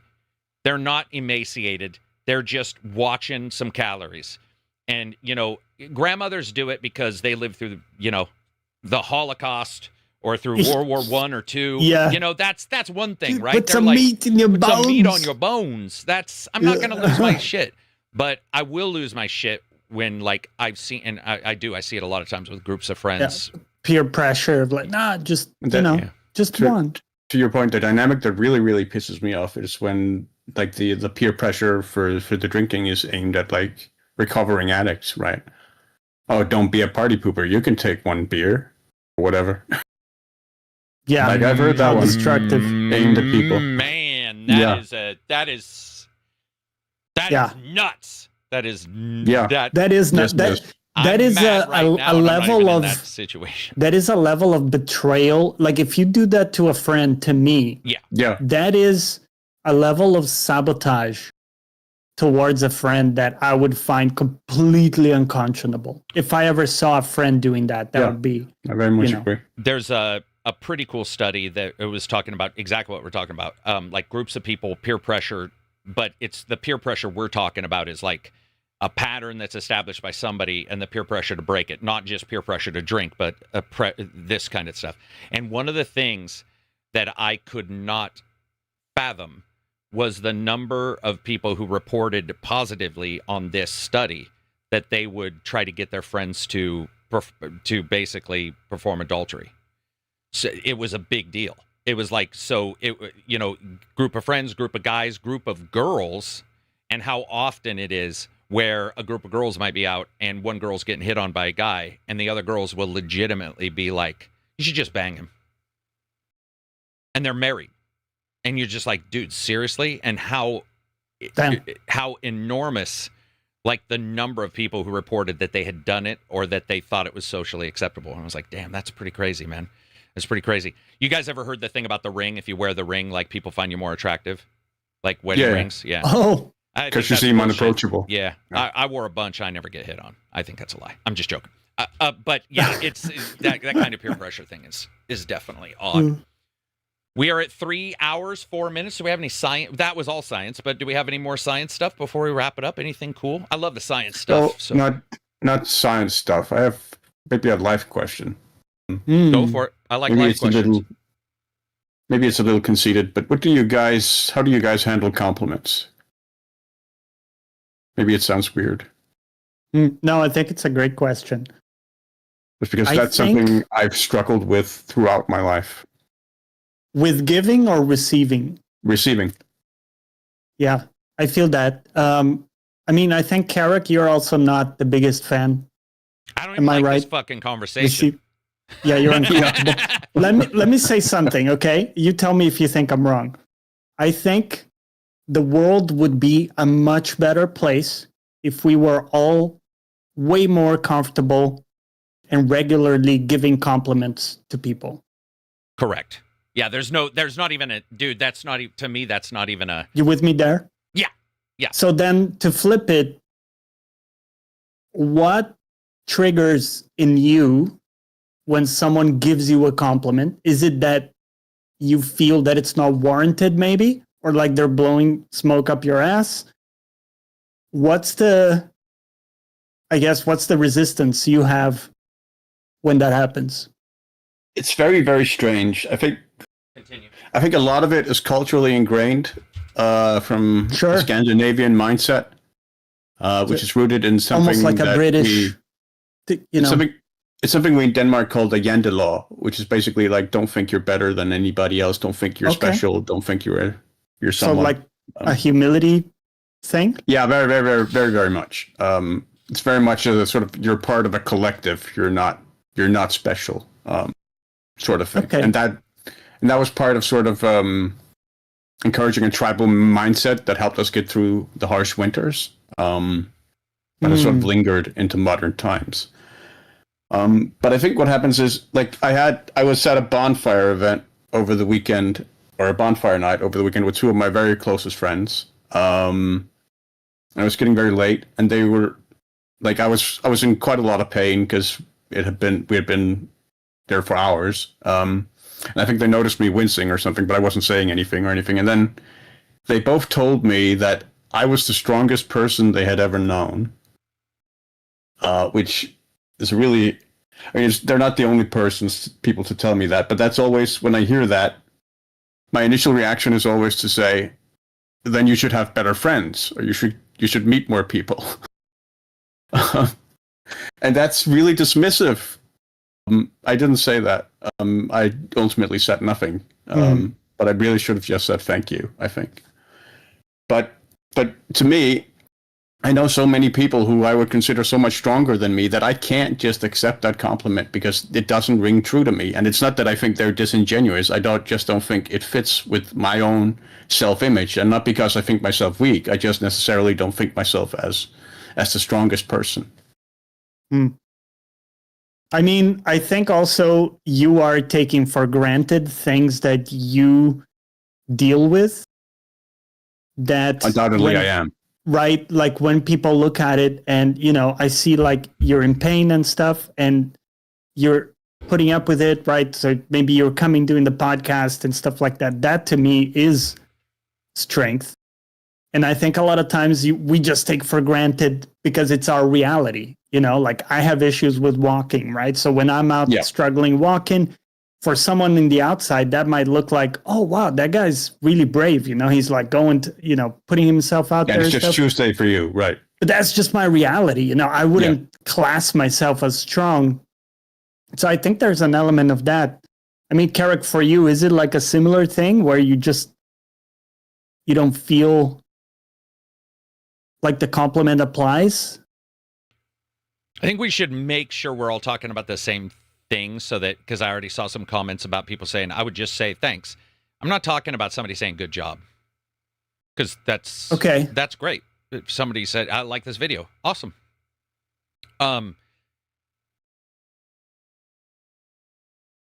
There's something I do not like, and you'll get it in the Discord sometimes, especially if somebody's new. They'll be like, hey, man, I really like your stuff. I'm like, great. And then it continues. And I think some of it you just don't want to let somebody down, too, where you're like, if the claims get too high, you're like, okay, seriously. Like, this is now how the hell, sure. You don't want to be put in a... What am I supposed to say to that? Yeah. If somebody wants to say you look good today, dude, I think more people should be able to say it. Right now, you have the big thing. You shouldn't talk about anybody's looks, blah, blah, blah. Sorry, I will. I definitely will. If somebody looks like they've lost weight, I'm going to say it. I know that some people will be like, well, that means you thought I was fat before. No, it means I think you've lost weight. Maybe you're not fat at all, but you look like you've lost weight. Sometimes you'll say you look, like you've been working out more. And they can answer the way they want. I won't always say it, and it's pretty rare that I would. Because to me, a person's doing their own shit. Like, I don't really have much input into that. Family members I do, because I know them better, but a random person, I wouldn't be like, hey, Johnny, you lost the pot belly, man. Good for it. That'd be fucking weird. Right? That'd be so weird. Don't look like shit today. But yeah, if you want to say good job, all that kind of stuff is awesome. Yeah, it just gets cloying sometimes, and then I do start to feel like it's their own social lubricant where they're filling in time or they're filling in something. And honestly, yeah, some of it's work stuff where I'm like, I would see somebody say stuff, and then I would see the other side of them. So when they came to me and said stuff, I'd be like, listen, you're the type of bitch. By the way, not a female-male thing. I just mean this to me is bitch action, where if you're mean to the waiter, you're a mean person. Sorry. Like, I don't like it. And I don't like it if I see you, if a person's talking to you bad about somebody else, they probably talk to them about you. And that kind of stuff is one of the only truisms I've ever felt has happened in real life, where I'm like, man, that is one of the most realistic sentences I've ever heard, because it's always borne out. It's always borne out that that's true. Even in somebody who cares about my opinion, if they talk too much about somebody else, I'm like, now we're getting into weird territory where you're just sort of like venting. And if they want to vent, that's one thing, but I need clarification sometimes. And me, in chat, I'll say it. I'll just be like, okay, are we, like, because I'll get mad about it. I'll be like, are we just bitching about this random, like, YouTuber right now? Is that the thing? Yeah. Like, why are we just, okay, you don't like him. Fucking who cares? Like, why? Or they'll come in and be like, oh, man, I saw all this. And I'm like, why are you going there, dude? The same thing with the positives. If it continues too much, I'm just like, why are we still, how many times are you going to say good job? How many different ways? Because I definitely appreciate a good job. Yeah. Everybody should appreciate a good job. It's just that some people try to get into social things by being that guy. And I've seen it. And I've lived through the person who's like, good job, guy. Good job, guy. Good job, girl. Good job, guy. And you're like, that person's going to go out there. They're going to fuck everybody over. That's just, they stink of it. And you can, and I deal with it. I guess there is a balance, like making it a genuine compliment is also a skill in a way. When you deliver a compliment, like, at least the way that I view it, when I give a compliment, it's something that I'm trying to give like positive reinforcement based on something that I noticed that someone did. So it could be like, if someone got on with their meal prep, I'm excited for, that to me, that's cool. I want to highlight that. I want to make it like a positive reinforcement for that person. So that's like one example where I'd say it. Or like if you say a cool word that I didn't know, I like to give that positive reinforcement. Like, oh, that's cool. You went out of your way to, say something out of the ordinary. I view that as like a genuine recognition of something that I found cool, that I want to hype up. And you should. Yeah. I mean, it's one of the reasons why whenever I go to a podcast, one of the first things I say is don't ever introduce me as the best reviewer you've met. I've told the Iron Lords when I went on them, they used to do the big hubbubs. And I'm like, listen, it's weird if I'm there and you're saying that to me and I hear you say it to the very next and the very next and the very, it's just odd because I do engage. Like and that. I don't, it's like, I think compliments are better when they're not just good job, but when they take into account what you've done. Something specific, maybe like or whatever, But I'm going to be honest, I don't see that ever happening in my life where I'm like, hey, good meal prep. You really suck down that creatine the way you're supposed to. Yeah, I don't. It just depends, right? It depends on your experience, but I think people take it when everything is context. Yeah, because exactly. if you knew, but I just want to explain something. The entire Okay, context of this discussion is that we already had people saying, I would just like finger up. I would just say thanks. Right? It's like nobody's talking about that. Like that's ridiculous. You just say thanks. What you're talking about and what we've talked about before is when it clings a little too long. It's the hug from somebody that lasts longer than it should. And you're like, the extra glaze. Yeah. What did I tell Reg? I like to hug people with hips forward to really make them uncomfortable. Yeah. Like, hips forward. Yeah. But yeah. I mean, compliments are great. It's just the repetitive, like the best of or whatever is weird. But again, I'm not that type of person, man. Agreed. I mean, if I was doing a sport and I was the best of, I bet you I would. I mean, I would like it. I mean, if I was like the Michael Jordan of basketball, it'd probably be a different statement. I've never been in that position to be like, holy shit, you've proven on the basketball court that you can annihilate people. I think saying you're the best basketball player of all time isn't glaze. That's like, at least right now, it might be true. That person might be that good, And I would tell them that. I have no issue giving compliments. It's just, like I said, it's just when it gets weird. I'm just one of those type of people that's like, let's just move the fuck on, man. What are we doing here? But I'm also not the person who likes to say goodbye 45 times. I hated it in Lord of the Rings, and I don't like it in real life. I don't want to sit there and say goodbye for 45 minutes, and my family will do that. Boom. Dude, I'm not lying. We'll be hanging out with people, and I'll just stand up and be like, well, like you said, when your family turns into a pumpkin, when you're all hanging out, and you're like, a sign triggers. Oh, we're good. We were at my mom and dad's, and I knew we had to go, and blah, blah, blah, and I was just like, well, that's it. And I just stood up. I was like, hug, let's go. All right. Yeah, we're out. Yeah, so that too. But that's not even uncomfortable. That's just me being like, what are we doing? Like, why are we still here? Why are we still saying, we've said goodbye like 60 times. Like, and I do have family members like that who will say goodbye. They will follow you. My mom doesn't do it. My grandmother would do it. I love my grandmother, by the way. I had no issues with this when I was younger. It's my grandmother. But she would follow you out of the house. So she would hug you when you were inside the house saying goodbye. Then you'd get to the front door steps. She would hug you, say goodbye. You would get to the car. And as you were trying to get in, she would hug everyone. By the way, I loved her. She was awesome. She was one of the best people I ever knew in my life. But it was always funny because I was like, dude, how many fucking times have we... She got Alzheimer's already? She's only like 50. What's fucking happening? She just said goodbye like 16 fucking times. Do dogs know they're a good boy if nobody tells them? My dogs do. My dogs know they're good. Knows they're good down here. How about just say thank you, making shit so complicated? Like we already said, guys, y'all are reaching on this conversation. It's not that complicated. Exactly. We said that a while ago. Listen, literally said that. See, that's why I didn't even want to have the conversation, because there'd always be some jackass who didn't listen to the entire thing and is like, oh, they must just be talking about saying goodbye. No, we're talking about social graces, dude. It's not complicated. Carrick, that is my bane of existence and could not agree more. Saying goodbye multiple times. Well, apparently somebody says it's not complicated, so you've never experienced it in your life. God, I hate that shit. There's always some jackass. Speaking of that, that'd be the type of person that, yeah, if they were here, same thing would be said. I'd be like, fucking let them talk. Shut up. I hate that kind of stuff, man. Like, you always get somebody who wants to control it. Except, I will say one thing.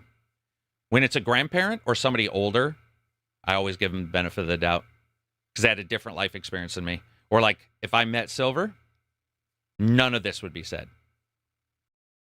Because I don't know Silver. I don't know his goodbye tactics. But if Silver and I hung out a lot, bet you Silver'd figure it out. He's like, Jared don't like those double hugs. Yeah. No, okay, Jeremy's done. I better make it quadruple. Yeah. Oh, dude, and you would. Okay, that is the other thing. Do you know what I do appreciate? Social comedy. I definitely do. So, like, if somebody knew and then did it again, but they were, like, it was, like, in fun, that shit's awesome. Yeah. I love Playing that. on it. Yeah, playing on it. Yeah, I do like, I have a family member who does not like hugs, so I will never hug them, by the way. I don't push that far. But I have a family member who doesn't like hugs, and so the very first thing is all the family members will get in line and do the old fake, like, the person's like, no, I don't know what it is either, because they're pretty physical in real life, physical jobs, physical. They got 5 kids, so they've had sex at least 5 times, and they, but for some reason, hugs. I think it's the face to face too. Right. I have a friend who likes, Possible. I have a friend. It's not a friend. I've had a girlfriend who more liked hugs from the back, where like you would come up, like From behind. Yeah, where you'd see movies where somebody are watching a show or whatever, and there, guys behind them, or girls behind them, whatever. But the face to face was never. I think there's also the height difference too. When you get like, if 2 people are different heights, somebody's hugging your ball sack. Warwick Davison, your ball sack. Yeah. Yeah. The long goodbyes are the worst. They are. What else we got for science and shit? Do we have anything else? Just sort of in along with the conversation, I remember of social graces. I remember I just remembered a long time ago I was working as a clerk in a video store, and this woman came in with her kid, and the kid looked at me and went, "Oh, mommy, is that a dwarf?" And the look on the mother's eyes, like I could not stop laughing, because like she was so genuinely mortified, and I was just amused by the kid's comment, right? But she was so horrified that he just blurted it out. You got to be with kids, right? Because kids, man. Yeah. I love the Santa video on YouTube. I mean, and it's happened a billion times. But Santa's talking to the kid, and the kid's like, "Your breath is terrible," or whatever. And I do love that about kids, that it's the blurt, right? Yeah. They'll see something that's odd, and all their entire life is about pointing shit out right now. They haven't learned any of that stuff. It's always funny. Yeah, with kids, it's always great. I wish I had, other than training kids in martial arts, I don't really have a ton of like friends who have kids that are of that age. But when I did, when their kids were younger, I got to admit, I sort of dug that. I sort of dug hanging out with them, because a kid will also straight up tell you, and so will I, so I appreciated it, if they ain't having fun. A kid will just be like, they'll be like, "This is boring." If they're not telling you literally, they will tell you with their body language. Yeah, well, Quite yeah, obviously. they'll walk off. But I love when kids will just be like, "Dude, this is boring," and you're like, "Damn, okay, we got to step up the entertainment game." I would have immediately banned that kid from the store. Wild Ones Gaming says, "What do you think of meeting a friend's friend that tries to treat you like you and your friend's relationship is displaying to them?" Is displaying to them? Is displaying to them. Well, he's saying, what do you think of meeting a friend's friend that tries to treat you like you and your friend's relationship is displaying to them? I think what he means is when they try to treat you like you're their friend, just like your friend is. So you meet the new friend. I think. Maybe. But when it comes... Okay. I've had that. Yeah. That's called, by the way, there's a term for that, overly familiar. And it definitely, I mean, or friend transference, right? I think is the other one. But I don't do much with my friends that I wouldn't do with a friend who I just met. I watch what I say. make sure that you don't want to offend anybody because you say, your mama, and they're like, my mom died. You're like, oh, fuck. See what? Yeah. And Yeah. that's happened to me for sure. That It's is a combo breaker. happened to me with a Moodski. So I did it to a Moodski one time. We were all joking, and I forgot, and I said it, and I'm like, sorry, man. He's like, oh, no. He thought it was funny. But, I mean, because he did laugh. He generally thought the joke was funny, but it doesn't matter, that kind of stuff. But with a friend who came over with, like, let's say another friend, that wouldn't bother me so much, I guess. But again, I don't do much in that way that there would be any. I mean, I ain't banging my friends. So, like, there's no real time where it would be too uncomfortable. I will say this. I have a question for you guys. Let's say I come over. This is a hypothetical. Let's say I come over to each one of your homes on a worldwide ACG trip. I come in and I greet you. We hug, we say hi, we high five. Nice house. Thanks, man. We have some plans together. And then I split away from the conversation and I go to your cupboards and I grab a pan, butter, eggs, and I start making an omelet. What happens in your brain? What do you think? Does that bother you? Are you like, Carrick just feels real comfortable here? Yeah. Is that weird? Yeah, we're jumping a few levels. Yeah, it's weird. Yeah, 100%. It's weird. Because I do have a friend whose friend came over. It wasn't even my friend. He brought his friend over, and that dude just ate my food. Whoa. Yeah, And that is. Brad, who I've talked about before, the Yeah. panic in his eyes, because he's like, I have no idea how Carrick's going to react. Like, I have no... And you know what? I mean, obviously, I didn't know. So I was like, whatever. Okay, that's his thing. I can, if it happens again, maybe I'll be like, dude, you should ask, Yeah. But he had no sense of ownership. He had lived in a A couple... collective or something?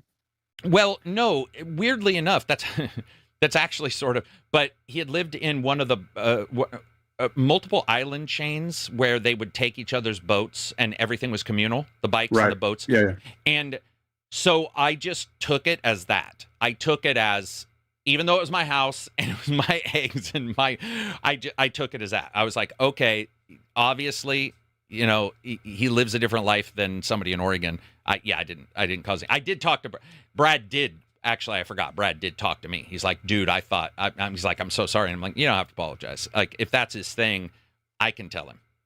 But the first time I did, I just let him do it. And it was more comical, but I was like, God damn, is this as weird as I think it is? Like, is this a normal thing? And maybe I'm just not getting out enough? That would probably be my initial reaction as well, finding it weird and then letting it happen and going, okay. Are you making that omelet for the rest of us or only for you? No, and he didn't. By the way, the omelet was for him. He didn't even ask. Oh, wow. What? No. He wasn't cooking for anybody else. He came in. Oh. Clayton, by the way, I still love you, took man. your He's food. actually a nice guy, but it was weird. But he came in and just made his own omelet and ate He helped it himself. on my plates and pans, and I was just like, Wow. what the fuck? But again, I'd be stunned. I was just like, okay, that's an oddity that happens. And then talk to Brad, and he's like, yeah, that's the way he is. And I Did was you do like, the dishes? No. Wow. Put him right Okay, in no, my that seat. guy's out. That guy's out. I was thinking he Holy might have been on the spectrum because oh no, Clayton's not that guy. Clayton's definitely not. And he's not on any past spectrum when it was actually real, nor the current social, everybody's on the spectrum kind of claim. He's not that guy. He just he lived in a different. I really do truly believe that his consistent life in places where everything, like not your eggs. I still think that's weird, but like your bikes. Yeah. And I remember they told me that Yeah, don't touch my eggs, the man. boats were weird. So they'd row to a place to fish, and then they'd come back and the boat would be gone. And Brad had even told me it was weird to him, and then Clayton was like, "No, man, it's like." It's the island's boat, I guess, would be the easiest way to describe it. Yeah. It's awesome. Makes me want to take a trip there and then just steal everybody's shit and be like, whoa, you never said we had to return it. I'm just going to take these boats and it's sell the all island's fucking- eggs. it's the island's eggs. Those are my drugs. What? I'm taking them, selling that cocaine. It's the island's cocaine. Anything I have, else? Oh, go ahead. Yeah. I have would you rather question. Ooh, I Okay. want to hear this. Go for it. Would you rather have the ability to survive at any depth of water or in outer space? Any depth of water. Because I can motate in water. In outer space, I'd be floating there trying to swim, and I wouldn't go Yeah, anywhere. you'd be fucked. Dude, Yeah, can you you'd still- imagine that shit? You'd be like, oh, fuck. You would actually, you would, just continue to exist. Yep. Yeah. At least it would in be water, terrible. you could go down. You could find some. There's rare. What do you call it? Minerals You and would stuff. be blind though. You would be Right. blind as shit. You'd be Yeah, blind. You'd be Yeah. blind as shit, dude. Right. That's some Stygian probably- darkness, man. Deep. I don't sea. know what would happen with the pressure. I can't guarantee. No, we'll pretend the in this but deal. you already said Since living in you assume you space. can survive down there. Yeah, okay, the let's pressure would assume presumably you're okay would- with that. Yeah. Yeah. So you go You into could space. travel to Mars. No, You could couldn't. travel to Mars How would you and then travel? chill. How, Well, you how still would need the eat? ship. No, but you would But still the- need to eat, and you would be traveling so slowly. that- Yeah, I feel like. Yeah. Dude. No, you're but I talking- mean, if you do get there, okay, it's a big if, but if you do, then you could live on the surface of Mars without any equipment. Well, I mean, You'd be set. But you would still need to eat, though, right? How would you Yeah, grow food? yeah, you're I still think fucked. Johnny has Yeah. transferred the original question to be, "What if you were Superman?" Yeah. Johnny's Okay, like, no, "Wait, we still that need didn't the work." ship. Wait, No, what we're if- gonna get that part. what if you were We got people teleported? working on that. No, we got people yeah, on we that. got. Dude, don't worry about that. We got people working on that. I do love the idea of in the future somehow, without being creepo DNA, weird growths, but that ability of somehow making it to where a person could breathe on, some to work easier, that kind of stuff, the terraforming sort Yeah. of kind of thing, but as a bioforming is technically, I guess, what that would be. I love the idea of it. I don't think it's possible, but Yeah. I think deep sea. Using that breathing fluid from the abyss. Yeah, dude, that was haunting to me when I was a kid, man. They put that rat in the abyss. They put that rat in that water, and I was like, "Fucking James Cameron, you piece of fucking shit! That rat had no choice." I was so mad. Dude, I loved the abyss though. That movie, underwater but interstellar in a way, in its sense of this is its own sort of universe. I thought, dude, that's one of my favorite movies of all time. I really do like Yeah, the abyss. absolutely. There's something about Yeah. James it's good. Cameron can make some movies, man. And when he does, Oh, yeah. they have a feel. Yeah. And by the way, I'm not the biggest Avatar fan, but when I see him, I'm like, God damn. I don't even need to appreciate him from I like this story or not. I look at him like, Sure. that fucker The can make a spectacle of movie. it, right. Dude, he can make Yeah. movies, man. True Lies is a typical buddy spy movie, and that movie is legit. Every time I see it, I'm like, that's Cameron. You can literally, it's like the entire movie, usually when he makes it, stinks of it. He's that good at Mhm. making stuff. He's phenomenal, man. I know more people Yeah. like Nolan, which I Yeah. understand, but for me, it's They're still very different James. filmmakers. They're very different. Yeah. I don't Yeah. even think the two shall mix kind of stuff. I wouldn't even want no, you know how they sometimes cater to very different things. yeah, I they're think. different Yeah. completely. And they both require a different mentality from Yeah, I even love his Batman does. movies, but it's not like every day I would want to watch a Christopher Nolan movie. It's more Dude, like it's a yeah. cool event. You know what I mean? Yeah. I don't think that even sounded fun. I don't even think I would watch two Christopher. By the way, I like Batman and stuff Yeah. like that. I really like. Yeah, but I love that's- his movies. totally different For sure. motif. Which also goes to show that how crazy it is. If you remove that they're both artistes and they're just directors, and there's so many directors, it is pretty crazy how there are so many different styles. Yeah. I mean, and that a lot of people's styles are some people's styles are everything, meaning you can't tell if they directed it. I think that's a talent in and of itself that people do not celebrate. They celebrate Nolan, right? Or they celebrate these people that have a very Denny from Dune, very particular look. Wes to their- Anderson, for instance. Wes Anderson, what's his being name? a big one. Torrentino Pizza. Stylistically. It's like, oh yeah, Yeah, Tarantino. Yeah, Tarantino. It's like, yeah, these guys, they got that thing. I actually think it's pretty awesome when you get a director and you look it up, or you look up who made it, and you're like, what the fuck? Because they have that ability to make a bunch of different shit as well. We don't celebrate it as much. It seems like Yeah. it's more about celebrating that niche. Yeah, like, the strong identity. yeah, the strong identity. Yeah, but Yeah. who's it? Rodriguez did Dust Till. No, he did half of Dust Till Dawn. He did the what are the ones with Antonio Banderas back in the day? He did do Desperado. Zorro? from that. Yes. Yeah, He also did do From Dusk Till Dawn, I think, Rodriguez, didn't he? he did. Or was that Tarantino? He did half. From what I understand, Tarantino, whatever, he did the first half, and then once the action started, if I remember right, when I was reading, he sort of took over that part. There was something weird about that, and that could be bad memory on my part because it's. They been also years did since I the watched. double billing on the Grindhouse with Oh, with Kurt Rodriguez doing Planet Terror and Tarantino doing Death Right. Proof. Right, that was the one with Kurt Russell in it. Yeah. Yeah, were those good?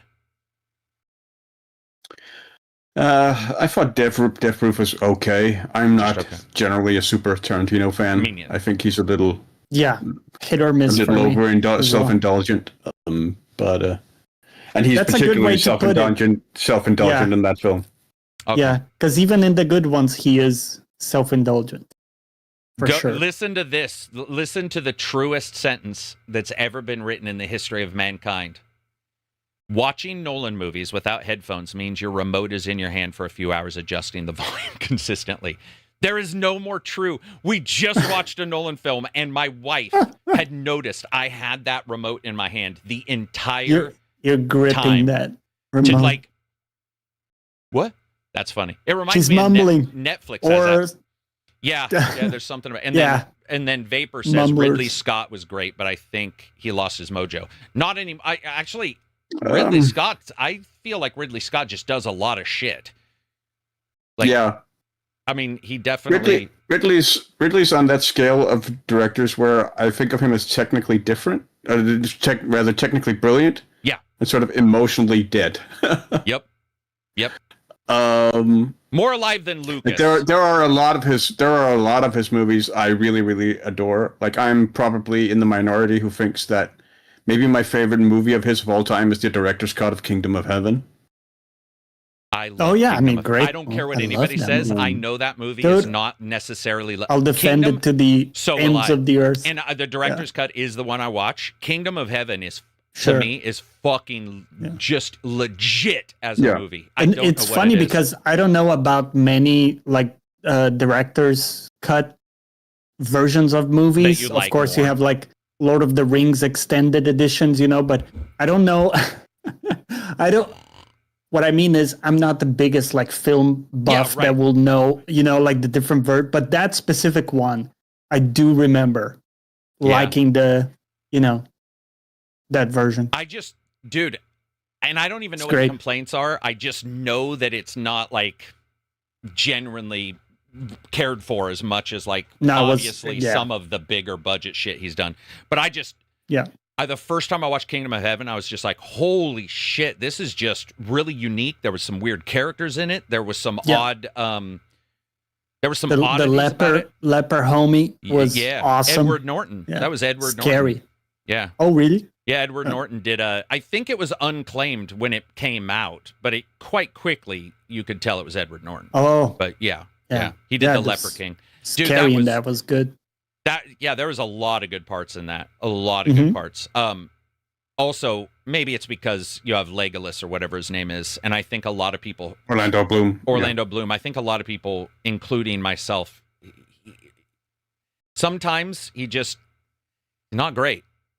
I mean, he is sometimes, but I think he's really hit and miss. I've seen him in some stuff where I'm like, wow, Yeah, right. is not, you just can't act. And then I see him in another one, I'm like, what the fuck? Like, I don't know. Maybe he's just one of those guys that has to really be into it and can't perform without like that serious buy-in. Where if you see Harrison Ford in Blade Runner, Harrison Ford had so many issues. I just watched the behind the scenes a couple days ago again, and it was this big 4-hour behind the scenes for Blade Runner, where issues back and forth and blah, blah, blah. And admittedly, his read over is terrible because you can tell he doesn't want to do it.